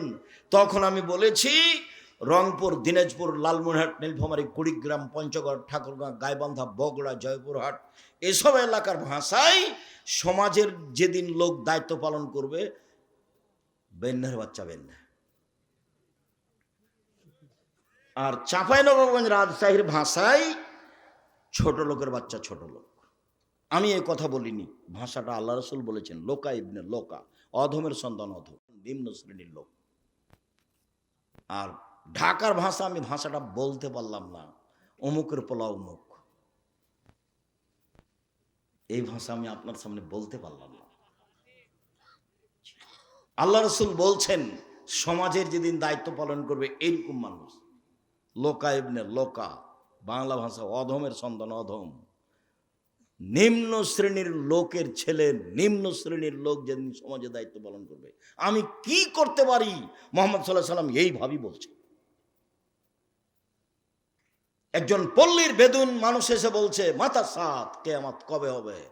তখন আল্লাহ রাসূল বলছেন, এই যা উসসাদাল আমর, এই যে জয়াতিল আমানাত ফান্দাজের সাত, যেদিন 10 পয়সা ধ্বংস করা হবে সেদিন কিয়ামত হবে। তখন পল্লীর অশিক্ষিত মানুষ বলছেন যে 10 পয়সা ধ্বংস করা হলে কিয়ামত হবে, এই ভাষা আমি বুঝতে পারলাম না। তখন আল্লাহ রাসূল বলছেন, এই যা উসসাদাল আমর ইলা গায়রি আহলি ফান্দাজের সাত, যেদিন দায়িত্ব অযোগ্য মানুষের হাতে তুলে দেওয়া হবে সেদিন কিয়ামত হবে। হেডমাস্টার অযোগ্য, হেড মাওলানা অযোগ্য, প্রিন্সিপাল অযোগ্য, ভাইস চ্যান্সেলর অযোগ্য, জেল সুপার অযোগ্য, মেম্বার, চেয়ারম্যান, এমপি, মন্ত্রী, ডিসি, এডিসি, দায়িত্বশীল, যে যেখানে দায়িত্ব পালন করে যখন অযোগ্য হবে, তখন কিয়ামত হবে। সবাই আত্মসাৎ করবে, টাকা মেরে খাবে। সেদিন কিয়ামত হবে। দেখেন, মরণ একদিন আসবে, বইয়ে বইয়ে বিস্তারিত লিখে রেখেছি সব। জেনা এমন ভাবে বেড়ে যাবে, গাধা যেমন গাধীর সাথে মিলে লজ্জা বোঝে না, ষাঁড় যেমন গাভীর সাথে মিলে লজ্জা জানে না, মানুষ সেদিন খোলা মাঠে জেনা করবে, লজ্জা বুঝবে না। জেনা মানুষের কাছে পাপের কাজ নয়। 3টা পাপের কারণে ভূমিকম্প হবে, ভূমিকম্পে মানুষ আতঙ্কিত। 3টা পাপের কারণে ভূমিকম্প হবে। 3টা পাপের কারণে সন্ধ্যায় ছিল মানুষ, সকালে হবে শোর বানর। সন্ধ্যায় থাকবে মানুষ, সকালে হবে শুক্র বানর। সব সমস্যা নেমে আসবে 3টা পাপের কারণে। এক, এই যে সারিবুল খমরা, মানুষ যখন নেশাদার দ্রব্য পান করবে তখন 3টা বিপদ নেমে আসবে। তার একটা হলো ভূমিকম্প। 2, জাহরাতুল কায়নাত, মেয়েরা যখন নাচবে, সব মোবাইলে মেয়ে নাচে, সব দোকানে মেয়ে নাচে, প্রায় সব বাড়িতে মেয়ে নাচে, প্রায় সব ঘরে মেয়ে নাচে। ভূমিকম্প তো স্বাভাবিক ব্যাপার। মেয়েরা যখন নাচবে তখন ভূমিকম্প হবে। জারাবুবিল মাসেব, যখন বাদ্যযন্ত্র বাজবে, সব মোবাইলে বাজনা বাজে, সব দোকানে বাজনা বাজে, প্রায় সব বাড়িতে বাজনা বাজে। ভূমিকম্প দেরি হচ্ছে, এটাই আলহামদুলিল্লাহ। রাসূল সাল্লাল্লাহু আলাইহি ওয়াসাল্লামের কথা অনুপাতে দেরি হওয়ার কথা নয়। সম্মানিত দিনী ভাই বোন, বলছিলাম রাসূল সাল্লাল্লাহু আলাইহি ওয়াসাল্লাম বললেন, হাল তাদরুনা মাল গীবাত, সঙ্গী সাথী বলতে পারো গীবাত কাকে বলে? সঙ্গী সাথী বলতে পারো গীবাত কাকে বলে? সঙ্গী সাথী বলতে পারো গীবাত কাকে বলে? তখন আল্লাহ রাসূল বলছেন, সাহাবাগণ বলছেন, আল্লাহ রাসূল আলাম, আল্লাহ এবং আল্লাহ রাসূল ভালো জানেন গীবাত কাকে বলে, আমরা বলতে পারছি না। তখন আল্লাহ রাসূল বলছেন, যিকরুকা আখাকা বিমাকরাহ, তুমি তোমার ভাইয়ের কথা বলছো, ও যদি শুনতে পাই, তাকে যদি খারাপ লাগে, এটাই হলো গীবাত। শোনো, তুমি কারো কথা বলছো, ও যদি শুনতে পাই, তাকে যদি খারাপ লাগে, এটাই হলো গীবাত। আল্লাহ রাসূলের মুখের ভাষা। আল্লাহ রাসূল গীবাতের সংজ্ঞা দিচ্ছেন। পৃথিবীর মানুষ শুনে রেখো, তুমি কারো কথা বলছো, ও যদি শুনতে পাই, তাকে যদি খারাপ লাগে, এটাই হলো গীবাত। এই পর্যন্ত আল্লাহ রাসূল বলতেই সাহাবীগণ বলে উঠলেন, আরে তাই ইনকানা ফিয়া মাকুল, আল্লাহ রাসূল যদি চুরি করে থাকে, আমি বলি চোর, তাহলেও কি গীবাত? আল্লাহ রাসূল যদি জেনা করে থাকে, আমি বলি জেনাকার, তাহলে কি গীবাত? তখন আল্লাহ রাসূল বলছেন, শোনো, ইনকানা ফিয়া মাতাকুল ফাকা দিগতাবতাহু, ও যদি চুরি করে থাকে তুমি বলো, তাহলে গীবাত। ও যদি জেনা করে থাকে তুমি বলো, তাহলে গীবাত। ওয়াইল মাকুন মাতাকুল ফাকা বাহাতাহু, আর ও যদি না করে থাকে তুমি বলো, তাহলে অপবাদ। ও যদি না করে থাকে আর তুমি বলো, তাহলে অপবাদ। গীবাতের ক্ষমার পথ হলো হাত ধরে ক্ষমা নিতে হবে, 1। 2 হলো, যদি হাত ধরে ক্ষমা না নেন, বিচার মাঠে নেকি দিয়ে বুঝিয়ে দিতে হবে। কয়টা নেকি করেছেন? আপনারা হিসাব যখন নেকি থাকবে না, তখন কি হবে? তখন আল্লাহ রাসূল বলেছেন, ওর পাপ গীবাত পরিমাণ নিতে হবে, দিয়ে ও জান্নাতে চলে যাবে, আর এ যাবে জাহান্নামে। এটা বিচারের পদ্ধতি। আর যদি অপবাদ হয়, তাহলে 80 লাঠি। যদি অপবাদ হয়, তাহলে কত লাঠি? 80 লাঠি ছাড়া আপনি পবিত্র হবেন না। কেন আপনি দোকানে বসতে গেলেন? আপনাকে আমি কতবার বলেছি, দোকানের সামনে যাবেন, আসসালামু আলাইকুম, আহমদ লবণ আছে? জি আছে। 1 কেজি লবণ দাও। আহমদ মরিচ আছে? জি আছে। 200 মরিচ দাও। বাস, নেওয়া শেষে, টাকা দেওয়া শেষে, আসসালামু আলাইকুম। ওখানে আপনি বসলেন কেন? আপনাকে যে আমি বলেছি 2 জন যেখানে বসে আছে সেখানে বসবেন না। আর আপনার বাড়িতে কোনো মহিলা মানুষ গেছে ধান চাউল কর্জ নিতে, তখন গিয়েই বলছে, আর শুনেছো বুবু, চাঁপে নওমজের ভাষা, এখন এই সিরাজগঞ্জে বুবু বলে কিনা আমি জানি না, শুনেছো বুবু, এই এই এই ঘটনায় অমুক মেয়ের কথা শুনেছ? তখন আপনার স্ত্রী বলে, চুপ থাকেন, মুখ খুলবেন না, মানুষের বদনাম করেন কেন?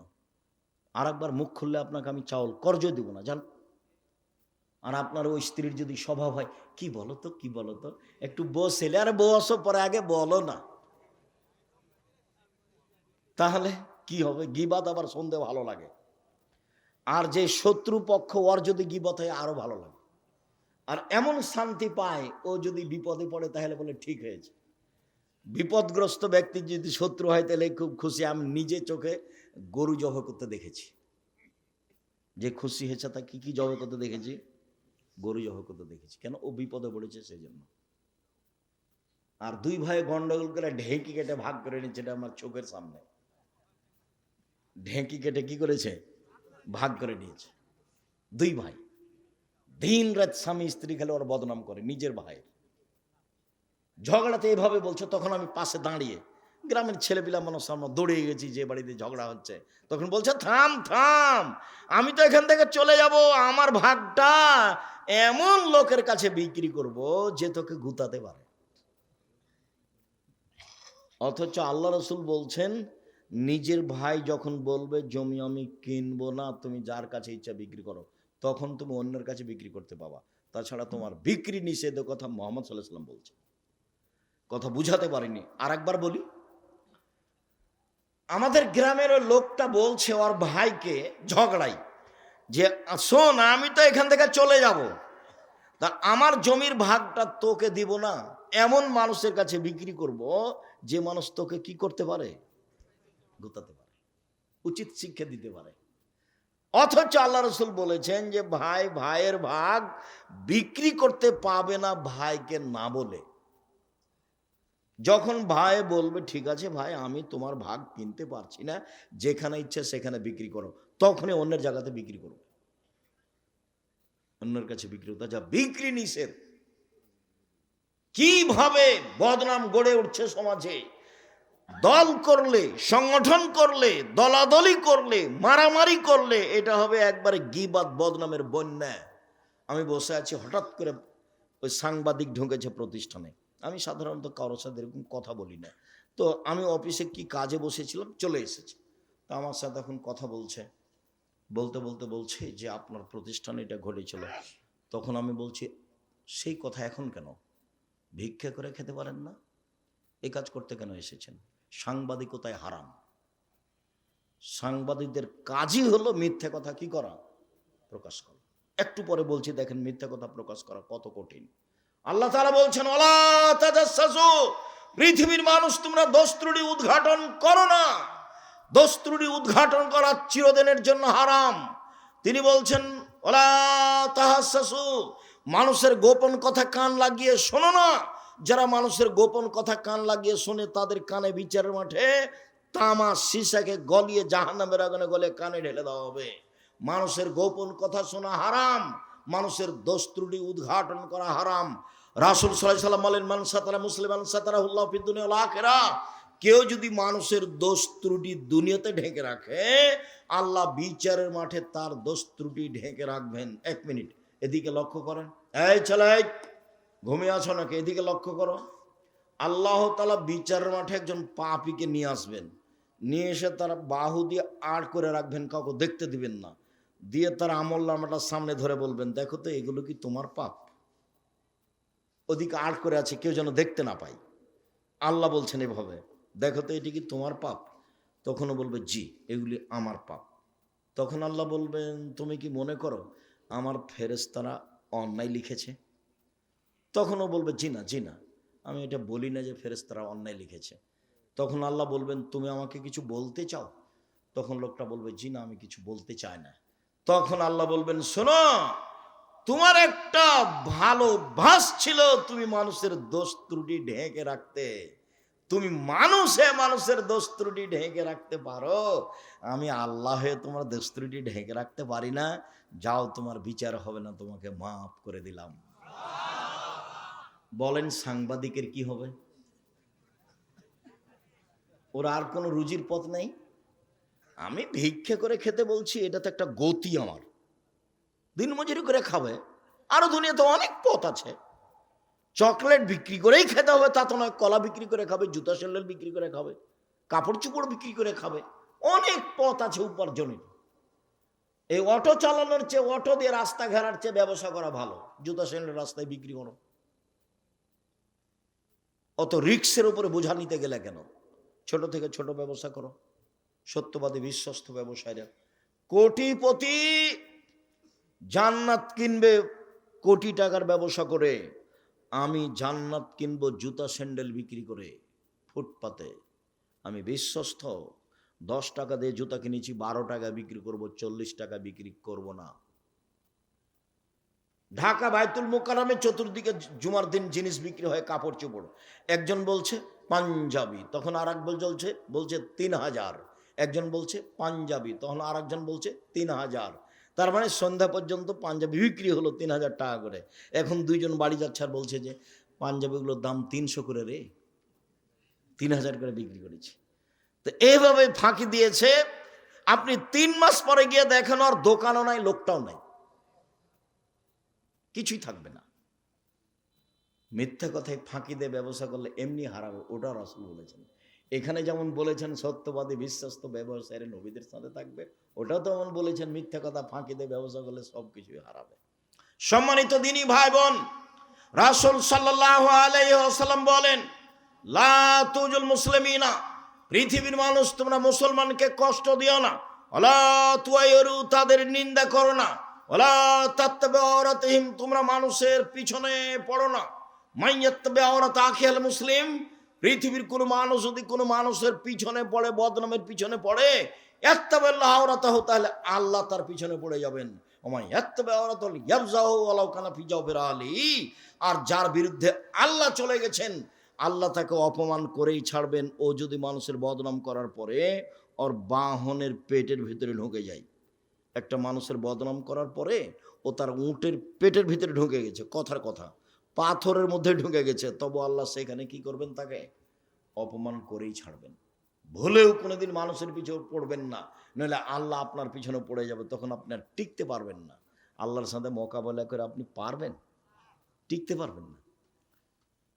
ফেন্সুগঞ্জ সিলেটের ওসি বলছে আপনি সিগনেচার করেন, মামলা আমি চালাবো। তখন আমি বলছি ভাইজান, আমি মানুষের বিরুদ্ধে মামলা করব না। আমি বলছি মানুষের বিরুদ্ধে আমি মামলা করব না। ও চালাতে পারে না মামলা, আমি কেন চালাবো? ওই চালাই, ওর তো ক্ষমতা আছে। ওই মানুষের মামলা চালাতে গেলে তাহলে মানুষের মতো হয়ে যাবে, ও যদি চালায় তাহলে তার মতো হবে। তো আমি ছোট কাজে যাবো কেন? ওই করুক। অকি করার সুযোগ দিই, মানুষের পিছে পড়বেন না। রাসূল সাল্লাল্লাহু আলাইহি সাল্লাম বলছেন, মান কানা জাওয়াজহাইনে ফি দুনিয়া কানা ইয়াউমাল কিয়ামা ফি লিসানানে ফি ওয়াজহি আও ফি ফামিহি, যে ব্যক্তি মানুষের বদনাম করবে দুনিয়াতে, বিচারের মাঠে তার মুখে হবে 2টা আগুনের জিহ্বা। যে ব্যক্তি মানুষের বদনাম করবে দুনিয়াতে, তার মুখে হবে বিচারের মাঠে 2টা আগুনের জিহ্বা, এক মুখে 2টা জিহ্বা। আনাস রাদিয়াল্লাহু তাআলা আনহু বলেন, একদা রাসূল সাল্লাল্লাহু আলাইহি ওয়াসাল্লাম বললেন, জিবরাইল আমাকে উপরে নিয়ে যাচ্ছেন। আল্লাহ নবী বলছেন, জিবরাইল আমাকে উপরে নিয়ে যাচ্ছেন। হঠাৎ দেখি অনেক মানুষ, তাদের লম্বা লম্বা তামার নখ, একমেসুন ওজুহুম, নখ দিয়ে একবারে মুখের উপরে খামচা মেরে গোশত তুলে ফেলছে, আবার নখ দিয়ে বুকের উপরে খামচা মেরে এইসব গোশত তুলে ফেলছে। আল্লাহ রাসূল বলছেন, জিবরাইল মান হাউলাই, এরা কি, একই কথা, এরা কারা? তারা কেন তাদের নিজের নখ দিয়ে মুখের গোশত তুলে ফেলছে? কেন নিজের বুকের গোশত তুলে ফেলছে কেন জিবরাইল? ঘটনা কি? জিবরাইল বলছেন, হাউলাই আল্লাযিনা ইয়াকুনা ফি আরাদিন নাস, এরা হচ্ছে ওরা যারা মানুষের বদনাম করত। জীবনে কোনোদিন মুখ খুলবেন না, মুখ বন্ধ। বাঁচার পথ তিনটে, বাঁচার পথ তিনটে। 1, মুখ বন্ধ রাখেন, জান্নাত হবে। 2, জরুরি প্রয়োজন ছাড়া বাড়ির বাইরে যাবেন না, জান্নাত হবে। 3, পাপের জন্য কাঁদতে শিখুন, জান্নাত হবে ইনশাআল্লাহ। রাসূল সাল্লাল্লাহু আলাইহি ওয়াসাল্লাম বলেছেন, গাভীর বাঁট ওলান থেকে চাপ দিয়ে দুধ বের করে ভিতরে ঢোকানো যায় না, যেমন আল্লাহর ভয়ে কাঁদে যে সে জাহান্নামে যাবে না তেমন। কতদিন বলেছি, একাই নির্জনে আল্লাহর ভয়ে কাঁদতেছে কোন পাপকে সামনে রেখে। যার চোখের পানি আল্লাহর ভয়ে ঝরে, ওর গাভীর বাঁটে আবার দুধটা ঢোকানো যেমন অসম্ভব, দহন করার পরে তার জাহান্নামে যাওয়া তেমনি অসম্ভব। এ কথা আমি বলিনি, এ কথা মুহাম্মদ সাল্লাল্লাহু আলাইহি ওয়াসাল্লাম বলেছেন।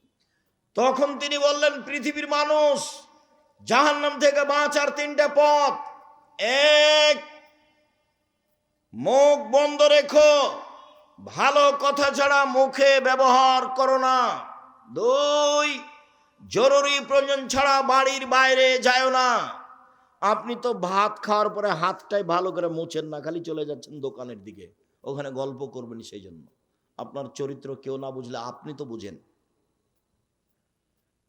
দোকানে বসে থাকতে আপনাকে ভালো লাগে, আর আপনি মুরব্বী মানুষ, কষ্ট নিয়েন না। আপনি আমার দিনী ভাই, আপনাকে আমি ভালোবাসি। আপনি বাড়িতে টিভি রেখেছেন, রাত 3টার সময় উঠেছেন তাহাজ্জুদ পড়বো বলে, দিয়ে অজু করে কষ্ট করে এখন জায়নামাজে দাঁড়াবেন, তখন মনটা চলে একটু দেখি টিভিটাতে কি আছে, এই সময় একটু দেখি। যেমন টিপ দিয়েছেন তেমনি ভারতের ল্যাংটা মেয়ে চলে এসেছে বিশাল আকৃতিতে। তাহাজ্জুদ কোথায় হারিয়ে গেছে? মন দিয়ে চলে শয়তান, সবসময় শয়তান মনের উপরে চলে। মানুষের ভিতরে দুইটা জিনিস, একটা হলো আত্মা, পাপের আদেশ করে, আর একটা হলো আকল, বিবেক। ও বলে না করা হবে না, ও করা হবে না, সব সময় ঝগড়া করছে দুইজন। আত্মার আকল, আত্মার আকল, আত্মা। ইউসুফ আলাইহিস সালাম বলছেন ইন্না নাফসালা আমারাতু বিসসুই, আত্মা পাপের আদেশ করে। আমি বলি না নিখুঁত আমি, তবে আমি বলছি জুলাইখাকে জাতির সামনে ঘোষণা দিতে হবে আমি অন্যায় করেছি, ইউসুফ করেনি। যখন জেলে বলতে গেল, ডাকতে যাওয়া হলো, ইউসুফ আপনাকে দেশের সরকার ডেকেছে, আপনি জেল থেকে বের হন, তখন ইউসুফ আলাইহিস সালাম বলছে জি না, আমি জেল থেকে বের হব কেন? আগে জুলাইখাকে জাতির সামনে ঘোষণা দিতে হবে আমি অন্যায় করেছি, ইউসুফ করেনি। যতক্ষণ পর্যন্ত খোলা মাঠে জুলাইখা ঘোষণা না দিবে, ততক্ষণ পর্যন্ত আমি ইউসুফ জেল থেকে বের হব না। যদিও ইন্না নাফসাল্লাহ মানত বিশ্বয়ে, মানুষের আত্মা পাপের আদেশ করে, মানুষের আত্মা পাপের আদেশ করে। আমি জুলাইখার সাথে অন্যায় করবো কি করবো না সেটা পরের কথা, তবে আগে জুলাইখাকে জাতির সামনে ঘোষণা দিতে হবে। ও বলেছে জুলাইখার স্বামীর সামনে, শোনেন, আমি আপনার অবর্তমানে আপনার আমানতের খেয়ানত করিনি, আমি বের হইনি কেন?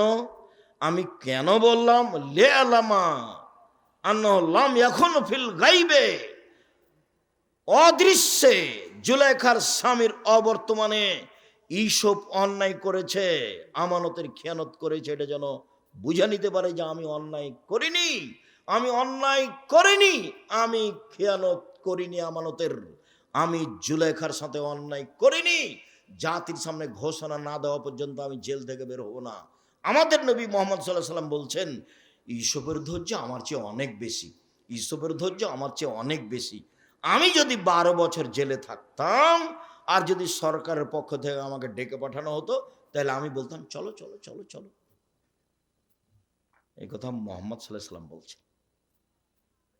তাই বলছেন যে ইউসুফের ধৈর্য আমার চেয়ে অনেক বেশি। ইউসুফ বলছেন জি না, আমি জেল থেকে বের হবো কেন, ওকে ঘোষণা দিতে বলো। তখন জুলাইখা নিজে ঘোষণা দিল জাতির সামনে আমি অন্যায় করেছি, ইউসুফ করেনি। তখন তিনি জেল থেকে বের হলেন। মেয়ে মানুষ বিপজ্জনক। আল্লাহ রাসূল বলছেন মা তারাক্তু বাদি ফিতনাতান আজারালে রিজালা মিনাস, আমার জীবনে ছাড়িনি কোনো বস্তু যেটা পুরুষের জন্য বেশি বিপজ্জনক হতে পারে নারীদের চেয়ে। আমার জীবনে ছাড়িনি কোনো বস্তু যেটা পুরুষের জন্য বিপজ্জনক হতে পারে নারীদের চেয়ে। নারী হচ্ছে পুরুষের জন্য সবচেয়ে বিপজ্জনক বস্তু। রাসূল সাল্লাল্লাহু আলাইহি ওয়াসাল্লাম বলেছেন ইন্নাল মারাতা তুকবালু ফি সূরাতি শায়তান ওয়া তুদবারু ফি সূরাতি শায়তান, মহিলারা শয়তানের বেশ ধরে আসে, মহিলারা শয়তানের বেশ ধরে যায়, মহিলারা শয়তানের বেশ ধরে আসে, মহিলারা শয়তানের বেশ ধরে যায়। শোনন দিনী বোন, আপনাকে আমি নিন্দা করতে আসিনি। আরে আপনাকে আমি শয়তান বলবো কেন? আপনাকে তো আমি খাদিজার মতো মনে করি, আপনাকে আমি আয়েশার মতো মনে করি। দেখবেন 1 মিনিট খাদিজা দেখবেন, আয়েশা 1 মিনিট দেখবেন, দেখায় আপনাকে 1 মিনিট এদিকে দেখেন। মেয়ে কথা বলছো কেন, চুপ থাকো। 1 মিনিট দেখায় আপনাকে খাদিজা কাকে বলে, আয়েশা কাকে বলে। এ দেখেন আয়েশা রাদিয়াল্লাহু তাআলা আনহা বলেন আমার ঘরে হলো আমার স্বামীর কবর, তখন আমি কবরের পাশে যাই, মাথায় কাপড় দিই না, অত খেয়াল করি না আমি, কেন এটা আমার স্বামীর কবর। কয়দিন পরে সেখানে কবর হলো আমার বাপের, তখন আমি এমনিতে যাই কবরের পাশে, কেন এটা আমার আব্বার কবর, এটা আমার স্বামীর কবর, আমি অত খেয়াল করি না। কয়দিন পরে সেখানে কবর হলো উমারের, আমি আয়েশা উমারের কবরকে লজ্জা করে, একজন বেগানা পুরুষের কবর আছে এখানে, সেদিন থেকে আমি মাথায় কাপড় না দিয়ে কবরের পাশে যাই না। আয়েশা রাদিয়াল্লাহু তাআলা কবরকে লজ্জা করেন, একজন বেগানা পুরুষের কবরকে লজ্জা করেন আয়েশা রাদিয়াল্লাহু তাআলা আনহা, আর আপনি এখন নগ্ন পোশাকে আছেন, ভ্যানিটি ব্যাগ ঘাড়ে আছে, ফ্যাশন বোরকা আছে, বলেন আমি কি বলতে পারি আপনাকে? নখ বড় আছে, নখে নেইল পালিশ আছে, কি বলতে পারি? এখন আমি নিরুপায় বলেছি যে তোমার বাপ নেই। তোমার বাপ যদি থাকতো তো এমন হলো কেন তুমি বলো? তখন আমি নিরুপায় হয়ে বলেছি যে দেখেন বাপ কাকে বলে, পিতা কাকে বলে দেখেন। তাহলে আজকে 1 মিনিট বলি, এই ছেলেরা দেখো তো পিতা কাকে বলে, দেখো তো তুমি আজকে তোমার বাপকে চাচা বলে ডাকবা না আব্বা বলে ডাকবা, বিবেচনা করো। আমি নিশ্চিত জানি যে এটা তোমার আব্বা, এটা আমি জানি, কিন্তু আমি তোমাকে কেন বলছি যে এটাকে আর বাপ বলো না চাচা বলো, আমি দুঃখে বলেছি। কেন? তোমার আব্বাকে আমি বুঝাতে পারিনি যে বাপ কাকে বলে। 1 মিনিট। আয়েশা রাদিয়াল্লাহু তাআলা আনহা বলেন, আমরা এক সফর থেকে আসছিলাম, হঠাৎ করে গলার হার হারিয়ে গেল, খুঁজে পাই না, আমরা বড় বিপদে পড়ে গেলাম। পানি নেই, অজু করতে পারি না, সালাত আদায় করতে পারি না, হার খুঁজেও পায় না। আমি আমার বড় বোনের হারটা নিয়ে এসেছিলাম আসমার, আমি খুব চিন্তিত। জনগণ আমার আব্বার কাছে গেল, আমার আব্বাকে বলল, আপনি কি জানেন আয়েশা কি ঘটিয়েছে? কি ঘটিয়েছে? ও তো গলার হার হারিয়েছে, আমরা খুঁজে পাচ্ছি না, যেতেও পারছি না। তাই এই কথা শুনে আবু বকর সিদ্দিক আমার নিকটে আসলেন। তখন আমার স্বামী, আমার উরু রানের উপরে মাথা দিয়ে ঘুমিয়েছিলেন। মোহাম্মদ সাল্লাল্লাহু আলাইহি সাল্লাম এসে ফাল্লাকা জানি লাকসাদান সাদিদা, আমার কোমরের উপরে এত জোরে মারলেন, খুব জোরে মারলেন। ওই সময় আমার স্বামী আমার উরু রানের উপরে মাথা দিয়ে ঘুমিয়েছিলেন। উনি যদি ঘুমিয়ে না থাকতেন তাহলে আবু বকর সিদ্দিকের মায়ের কারণে, আমার বাপের মায়ের কারণে আমি দূরে সরে যেতাম। 1 মিনিট কথা বলার পূর্বে আর একটা কথা বুঝাই। আমাদের দেশের বাঙালি গতিতে যদি শ্বশুর গিয়ে দেখে মেয়ের ঘরে যে মেয়ের উরু রানের উপরে মাথা দিয়ে জামাই ঘুমিয়ে আছে, তাহলে বাপ ওখানে না গিয়ে এইভাবে ঘুরবে। ভাইজান বুঝাতে পেরেছি কথা? কিন্তু শরীয়ত এমন নয়। আয়েশা রাদিয়াল্লাহু তাআলা এভাবে বলছেন, আমার আব্বা আসলেন, আবু বকর সিদ্দিক আসলেন, খুব জোরে মারলেন, পৃথিবীর সবচেয়ে বড় মানুষে মারলেন। নবী রাসূল ব্যতীত পৃথিবীর ইতিহাসে আদম থেকে নিয়ে কিয়ামত পর্যন্ত আবু বকর সিদ্দিকের মতো দামি মানুষকে জন্ম নিবেও না।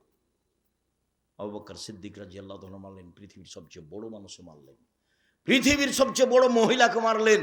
পৃথিবীর ইতিহাসে আয়েশা রাদিয়াল্লাহু তাআলার দামি মহিলা আর কেউ নেই পৃথিবীতে। সবচেয়ে বড় মহিলাকে মারলেন, সবচেয়ে বড় মানুষের সামনে মারলেন। নবী রাসূল নির্বিশেষে জনগণের সবার মাঝে দামি মানুষ হলেন মুহাম্মদ সাল্লাল্লাহু আলাইহি সাল্লাম। এত বড় দামি মানুষ আর কেউ পৃথিবীতে আসেনি, আসবেও না। সবচেয়ে বড় মানুষের সামনে মারলেন। বিবাহদারী মেয়েকে মারলেন, পূর্ণ যুবতী মেয়েকে মারলেন, জামাইয়ের সামনে মারলেন, হাত দিয়ে মারলেন, দিন দুপুরে মারলেন, 1400 মানুষের সামনে মারলেন। সবচেয়ে বড় মানুষে মারলেন, সবচেয়ে বড় মহিলাকে মারলেন, সবচেয়ে বড় মানুষের সামনে মারলেন, জামাইয়ের সামনে মারলেন, দিন দুপুরে মারলেন, খোলা মাঠে মারলেন, 1400 মানুষের সামনে মারলেন, হাত দিয়ে মারলেন, বিবাহদারী মেয়েকে মারলেন, পূর্ণ যুবতী মেয়েকে মারলেন। এত বড় বাপে এত বড় বেটিকে এত বড় মানুষের সামনে মেরে দিলেন। ভুল কোথায় গলার হারটা হারিয়ে গেছে খেয়াল করতে পারেননি, সেই জন্য। আর আপনার মেয়ে দিন রাত নখে নেইল পালিশ দিয়ে নখ বড় বড় করে ঘুরে আপনি ধমক দিতে পারেন না, আপনি আবার বাপ। ছি থু। আপনার মতো বাপ বেঁচে থাকা আমি আব্দুর রাজ্জাক বিন ইউসুফ চাইনি। আপনি মরে গেলে জামিয়া সালাফে আপনার ছেলে মেয়েকে লালন পালন করবে ইনশাআল্লাহ। 5000 ছেলে মেয়ের মধ্যে 519 জন আছে ইয়াতিম অসহায়। কালকে যদি আরো 500 জামিয়া সালাফে গিয়ে ঢোকে, লালন পালনের সমস্যা হবে না ইনশাআল্লাহ। আপনার মতো বাপ আমি বেঁচে থাকা চাইনি। আর যদি বেঁচে থাকতে চান তাহলে বাপের মতো হয়ে বেঁচে থাকেন। বাপ কাকে বলে? এই যে দেখেন বাপ কাকে বলে। এই যে দেখেন পৃথিবীর সবচেয়ে সেরা মহিলাকে পিটিয়ে দিলেন। মেয়ে কোনোদিন বাপের সঙ্গে বড় হয় না, 7 ছেলের মা হলেও। মেয়ে মেয়ে, বাপ বাপই। আপনি যেভাবে বুঝেছেন শরীয়তে ভাবে নয়। আপনি ছেলে মেয়েকে যেভাবে লালন পালন করতে শিখছেন শরীয়তে ভাবে নয়। সম্মানিত দিনী ভাই বোন, রাসূল সাল্লাল্লাহু আলাইহি ওয়াসাল্লাম বলেছেন, আলোচনার শেষে চলে আসলাম, অনেক কথা থেকে গেল, রাসূলের কথার শেষে চলে আসলাম। তিনি বলেছেন পৃথিবীর মানুষ যদি দুইটা জিনিসের জিম্মেদারি নিতে পারে, আমি তার জান্নাতে নিয়ে যাওয়ার জন্য জিম্মেদারি নিলাম। এক, কেউ যদি মুখে কারো বদনাম না করে, আমি তাকে জান্নাতে নিয়ে যাব। কিভাবে নিয়ে যাব সেটা আমার ব্যাপার, বুখারী মুসলিম। দুই, কেউ যদি জেনায় লিপ্ত না হয়, আমি মুহাম্মদ সাল্লাল্লাহু আলাইহি সাল্লাম তাকে জান্নাতে নিয়ে যাব। কিভাবে নিয়ে যাব সেটা আমার ব্যাপার।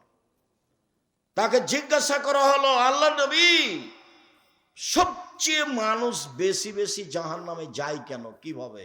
তখন তিনি বললেন, আল ফারজ আল ফাম, মুখের কারণে মানুষ বেশি বেশি জাহান্নামে যাবে, আর লজ্জা স্থানের কারণে মানুষ বেশি বেশি জাহান্নামে যাবে।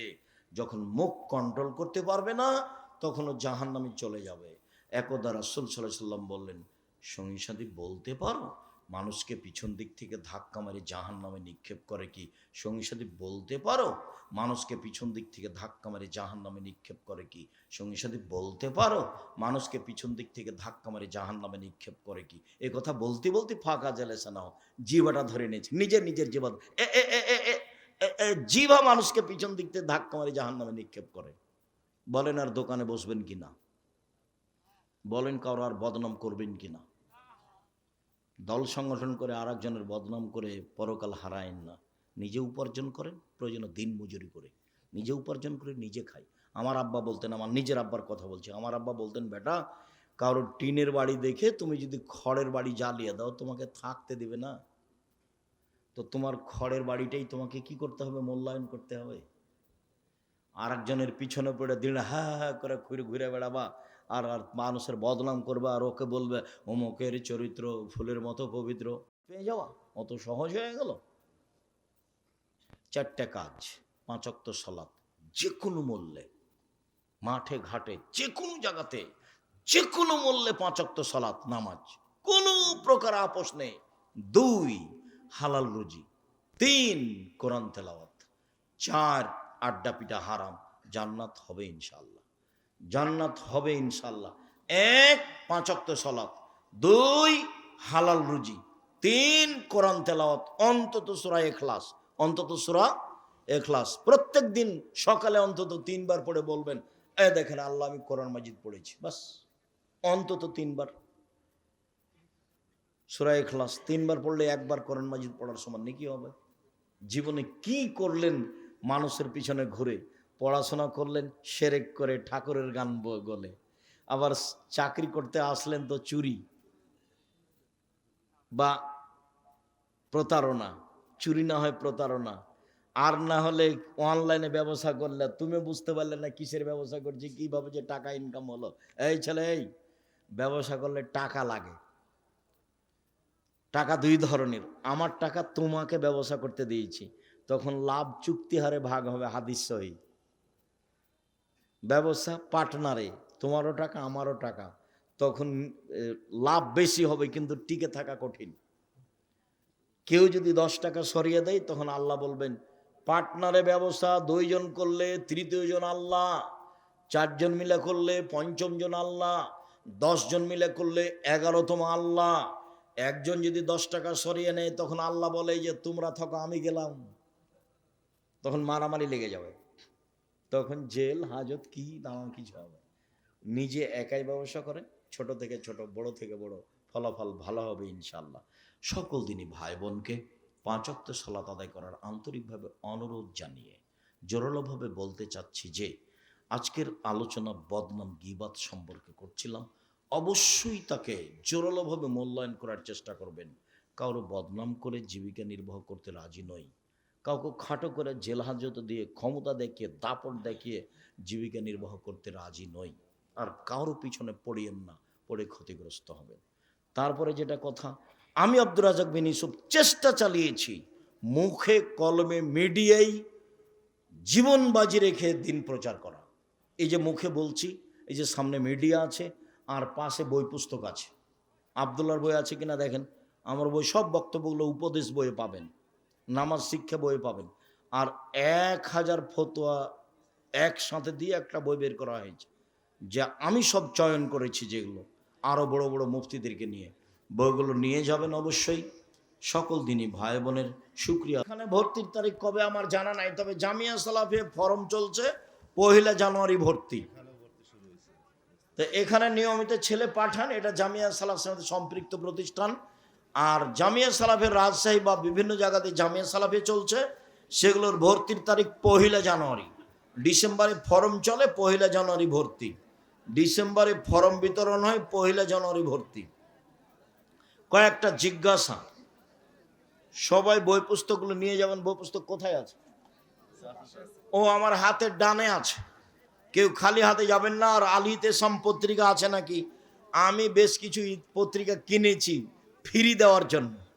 আমি কিনেছি ফ্রি দিব, তবে একটা কিছু কিনতে হবে, তারপরে একটা ফ্রি। যেটাই একটা কিনেন তাহলে একটা ফ্রি পত্রিকা পাওয়া যাবে। শায়েখ আমাদের এই কি ক্যাডেট as-সালাফিয়া হাফেজিয়া মাদ্রাসা মহিলা ক্যাম্পাসের জন্য জমি প্রয়োজন। ভালো কথা, আলহামদুলিল্লাহ, জাযাকুমুল্লাহ খায়ের। এখানে তো তালুকদার ভাইরা আছেন, কেউ জামিয়া সালাফের শাখা হিসেবে একটা বড় জায়গা দিয়ে দেন। 50-60 বিঘা জমি দিয়েছে একজন তানোরে রাজশাহী মহিলা শাখার জন্য। 60 বিঘা, সেটা হলো মহিলা শাখা। আপনি 5-10 বিঘা দিয়ে দেন এইসব পল্লী অঞ্চলের জামিয়া সালাফের মহিলা শাখা। জি, আমরা খুশি হব, আন্তরিকভাবে দোয়া করব। আপনারা এখানে জমি জায়গা বেশি করে জায়গাটা বড় করেন। সিরাজগঞ্জ জেলায় কোনো ভালো প্রতিষ্ঠান আমার জানা নেই। পাবনাতে আছে কওমি মাদ্রাসা, যেটাই হোক, অনেক দিন থেকে আছে পাবনা শহরে। সেই অনুপাতে সিরাজগঞ্জ সৈন্যের খাতায় আছে। এমনি টাকা ইনকাম করলে হবে? শহরের পাশে বাড়ি, পুরো উত্তরবঙ্গরা সবাই সিরাজগঞ্জের উপর দিয়ে যাতায়াত করে। সবাইকে বাড়ির উপর দিয়ে পার হতে দিলেন, কিন্তু কিছু করতে পারলেন না, তাহলে হলো? টাকা ইনকাম করলেন, ঢাকায় থাকলেন, কি হবে এ দিয়ে? আমাদের শিক্ষক বাউল সম্প্রদায় বিশ্বাস করে, ছি ছি ছি ছি, তোমাদের শিক্ষক বাউল সম্প্রদায় থেকে, বাউল তো মোরতাদ, ওরা তো হত্যার যোগ্য, ওর ফাঁসি চাইতে হবে। ও মোরতাদ, ও মুসলিম মুসলমান নয়। তো তোমার শিক্ষক তাকে মানে কি করে? বাউল তো মুসলমান নয়, মোরতাদ। এটা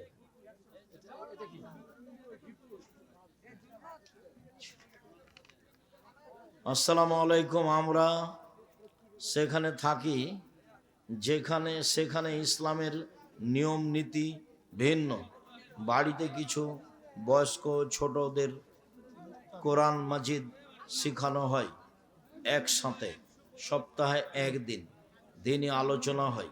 আমরা সবাই মিলে কিছু টাকা কালেকশন করেছি, তাই সকলের জন্য দোয়া চাই। ভালো করো, প্রতিষ্ঠান গড়ো। ওই হঠাৎ একদিন কিছু করে সফল হওয়া যাবে না। প্রতিষ্ঠান দিয়েই সফলতা অর্জন করতে হবে। প্রতিষ্ঠান করলে আমি না পারলে আমার ছেলে মেয়ে পারবে, তার ছেলে মেয়ে পারবে। যে স্বামীরা দান বা মেহমানের আপ্যায়ন পছন্দ করে না, তার স্ত্রীদের করণীয় কি? ওই স্বামী ত্যাগ করতে হবে, ভালো মানুষ নয়। আপনার স্বামীকে আপনি বুঝান, আপনার স্বামী এত নিম্ন শ্রেণীর মানুষ কেন? আপনার স্বামীকে মেহমানকে আপ্যায়ন করতে হবে। আপনার স্বামীর উচিত কালকে তার বাপ মাকে বলে দাও, আম্মা ভাগনা আমার বাড়িতে খাবে, ভাগ্নি আমার বাড়িতে খাবে, বোনেরা আমার বাড়িতে খাবে, আমার আব্বার যত আত্মীয় স্বজন আছে সব আমার বাড়িতে খাবে, আমার শ্বশুর শাশুড়ির যত আত্মীয় স্বজন আছে আমার বাড়িতে খাবে। তুমি এই কথা বলো, তোমার বাড়িতে আল্লাহ বরকত দেবে। সংকীর্ণ মন কেন? মেহমান দেখলে মন খারাপ হয় কেন? কতদিন বলেছি, তোমার মা 12 জন মানুষের ভাত রান্না করতে ঢেঁকিতে ধান ভেঙে ঝাঁথায় আটা পিষে। এখন তোমার স্ত্রী যেখানে রান্না করে সেখানে ফ্রিজ আছে, সেখানে গ্যাসের চুলা আছে। তারপরে মেহমান দেখলে তোমার স্ত্রী নাক সিটকানি দেয় কেন? হয় তাকে তোমার মায়ের মতো করো, না হলে বউ তালাক দিতে হবে। হস্তিনী বউ রাখা যাবে না। মেহমানকে খাওয়াতে শিখতে হবে, এটা জরুরি। ও দিয়ে জান্নাত সহজ। এটা উঠে দেয়। আমাদের গ্রামে একটা কেন্দ্রীয় মসজিদ ছিল, সে মসজিদ ভেঙে কেন্দ্রীয় মসজিদ সহ 3টি মসজিদ হয়েছে।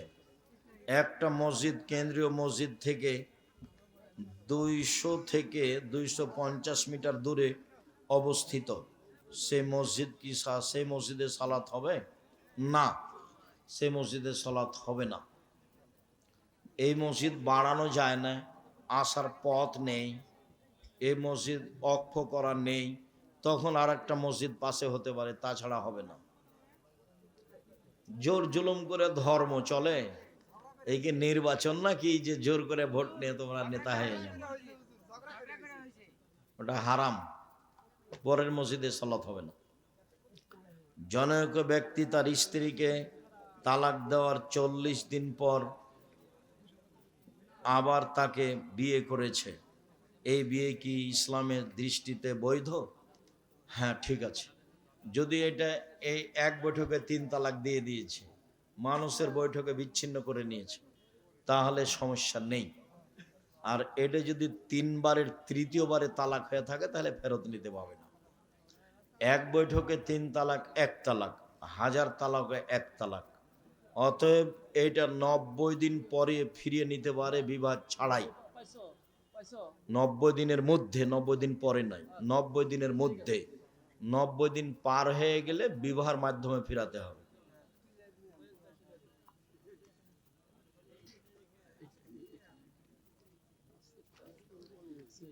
সবাই বই পুস্তক নিয়ে যাবেন, বিশেষভাবে আল ইতেসাম পত্রিকা।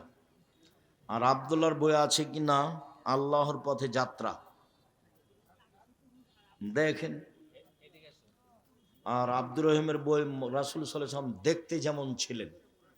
আব্দুর রহিমের বইটার নাম কি? রাসূল সাল্লাল্লাহু আলাইহি ওয়াসাল্লাম দেখতে যেমন ছিলেন। আল্লাহ তাআলা বলেন, তিনি তোমাদের নাম রেখেছেন মুসলিম। সূরা হজ এত। যদি মুসলিম হিসাবে আল্লাহর প্রদত্ত পরিচয় মূল, তাহলে আলাদা কোনো গোষ্ঠীর নাম নেওয়া কেন প্রয়োজন? এটি কি আল্লাহর প্রদত্ত পরিচয়ের বাইরে চলে যায় না? যারা আল্লাহ রাসূলকে মানে তারাই মুসলিম, কিন্তু মুসলিম নাম দিয়ে বেঁচে থাকা সহজ। কাদিয়ানি বলে আমরা মুসলিম, শিয়া বলে আমরা মুসলিম, বাউলেরা বলে আমরা মুসলিম, কিন্তু আহলে হাদিস এরা বলতে পারবে না নিজেকে। আহলে হাদিস মুসলিম, কোরআন এবং সহিহ হাদিস মেনে চলা মুসলিম। আহলে হাদিস মুসলিম, তবে কোরআন এবং সহিহ হাদিস মেনে চলা মুসলিম। যেখানে যারা মানুষের মতামতকে উপেক্ষা করে কোরআন এবং সহিহ হাদিস মেনে চলে, তাদের প্রচলিত নাম আহলে হাদিস। যেখানে যারা মানুষের মতামতকে উপেক্ষা করে কোরআন এবং সহিহ হাদিস মেনে চলে, তারাই আহলে হাদিস। ফকির হোক আর ধনী হোক, আর রাজা হোক আর বাদশাহ হোক, যে হোক না কেন। অতএব মুসলিম হয়ে বেঁচে থাকা সহজ। সবাই নিজেকে কি বলে? মুসলিম বলে। কিন্তু সঠিক আকীদার দাবিদার হয়ে বেঁচে থাকা কঠিন। আর অন্যরা বলবে যে ও কাঁদিয়ে নিয়ে যাও, মুখ হয়েছে, তমুক হয়েছে।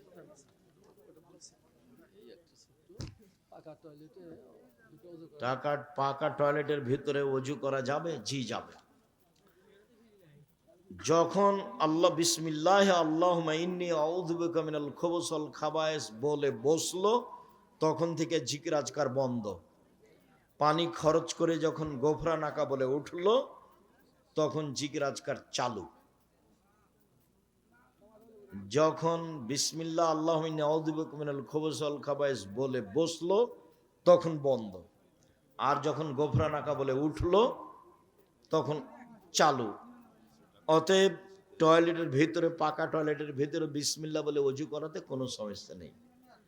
আবার ওযু শেষ হলে দোয়া পড়বে, আশহাদু আল্লা ইলাহা ইল্লাল্লাহু ওয়াহদাহু লা শারীকা লাহু ওয়া আশহাদু আন্না মুহাম্মাদান আবদুহু ওয়া রাসূলুহু, তো কোনো সমস্যা নেই। আর এই দোয়া পড়লে জান্নাতের সব দরজা খুলে দেওয়া হবে। তাহলে পেশাব পায়খানা চলাকালীন জিগরাজকার নিষেধ। পেশাব পায়খানা চলাকালীন জিগরাজকার নিষেধ, আগে পরে কোনো সমস্যা নেই। শেষে এসেছেন আরো আছে। শুক্রিয়া, জাজাকুমুল্লাহ খায়ের।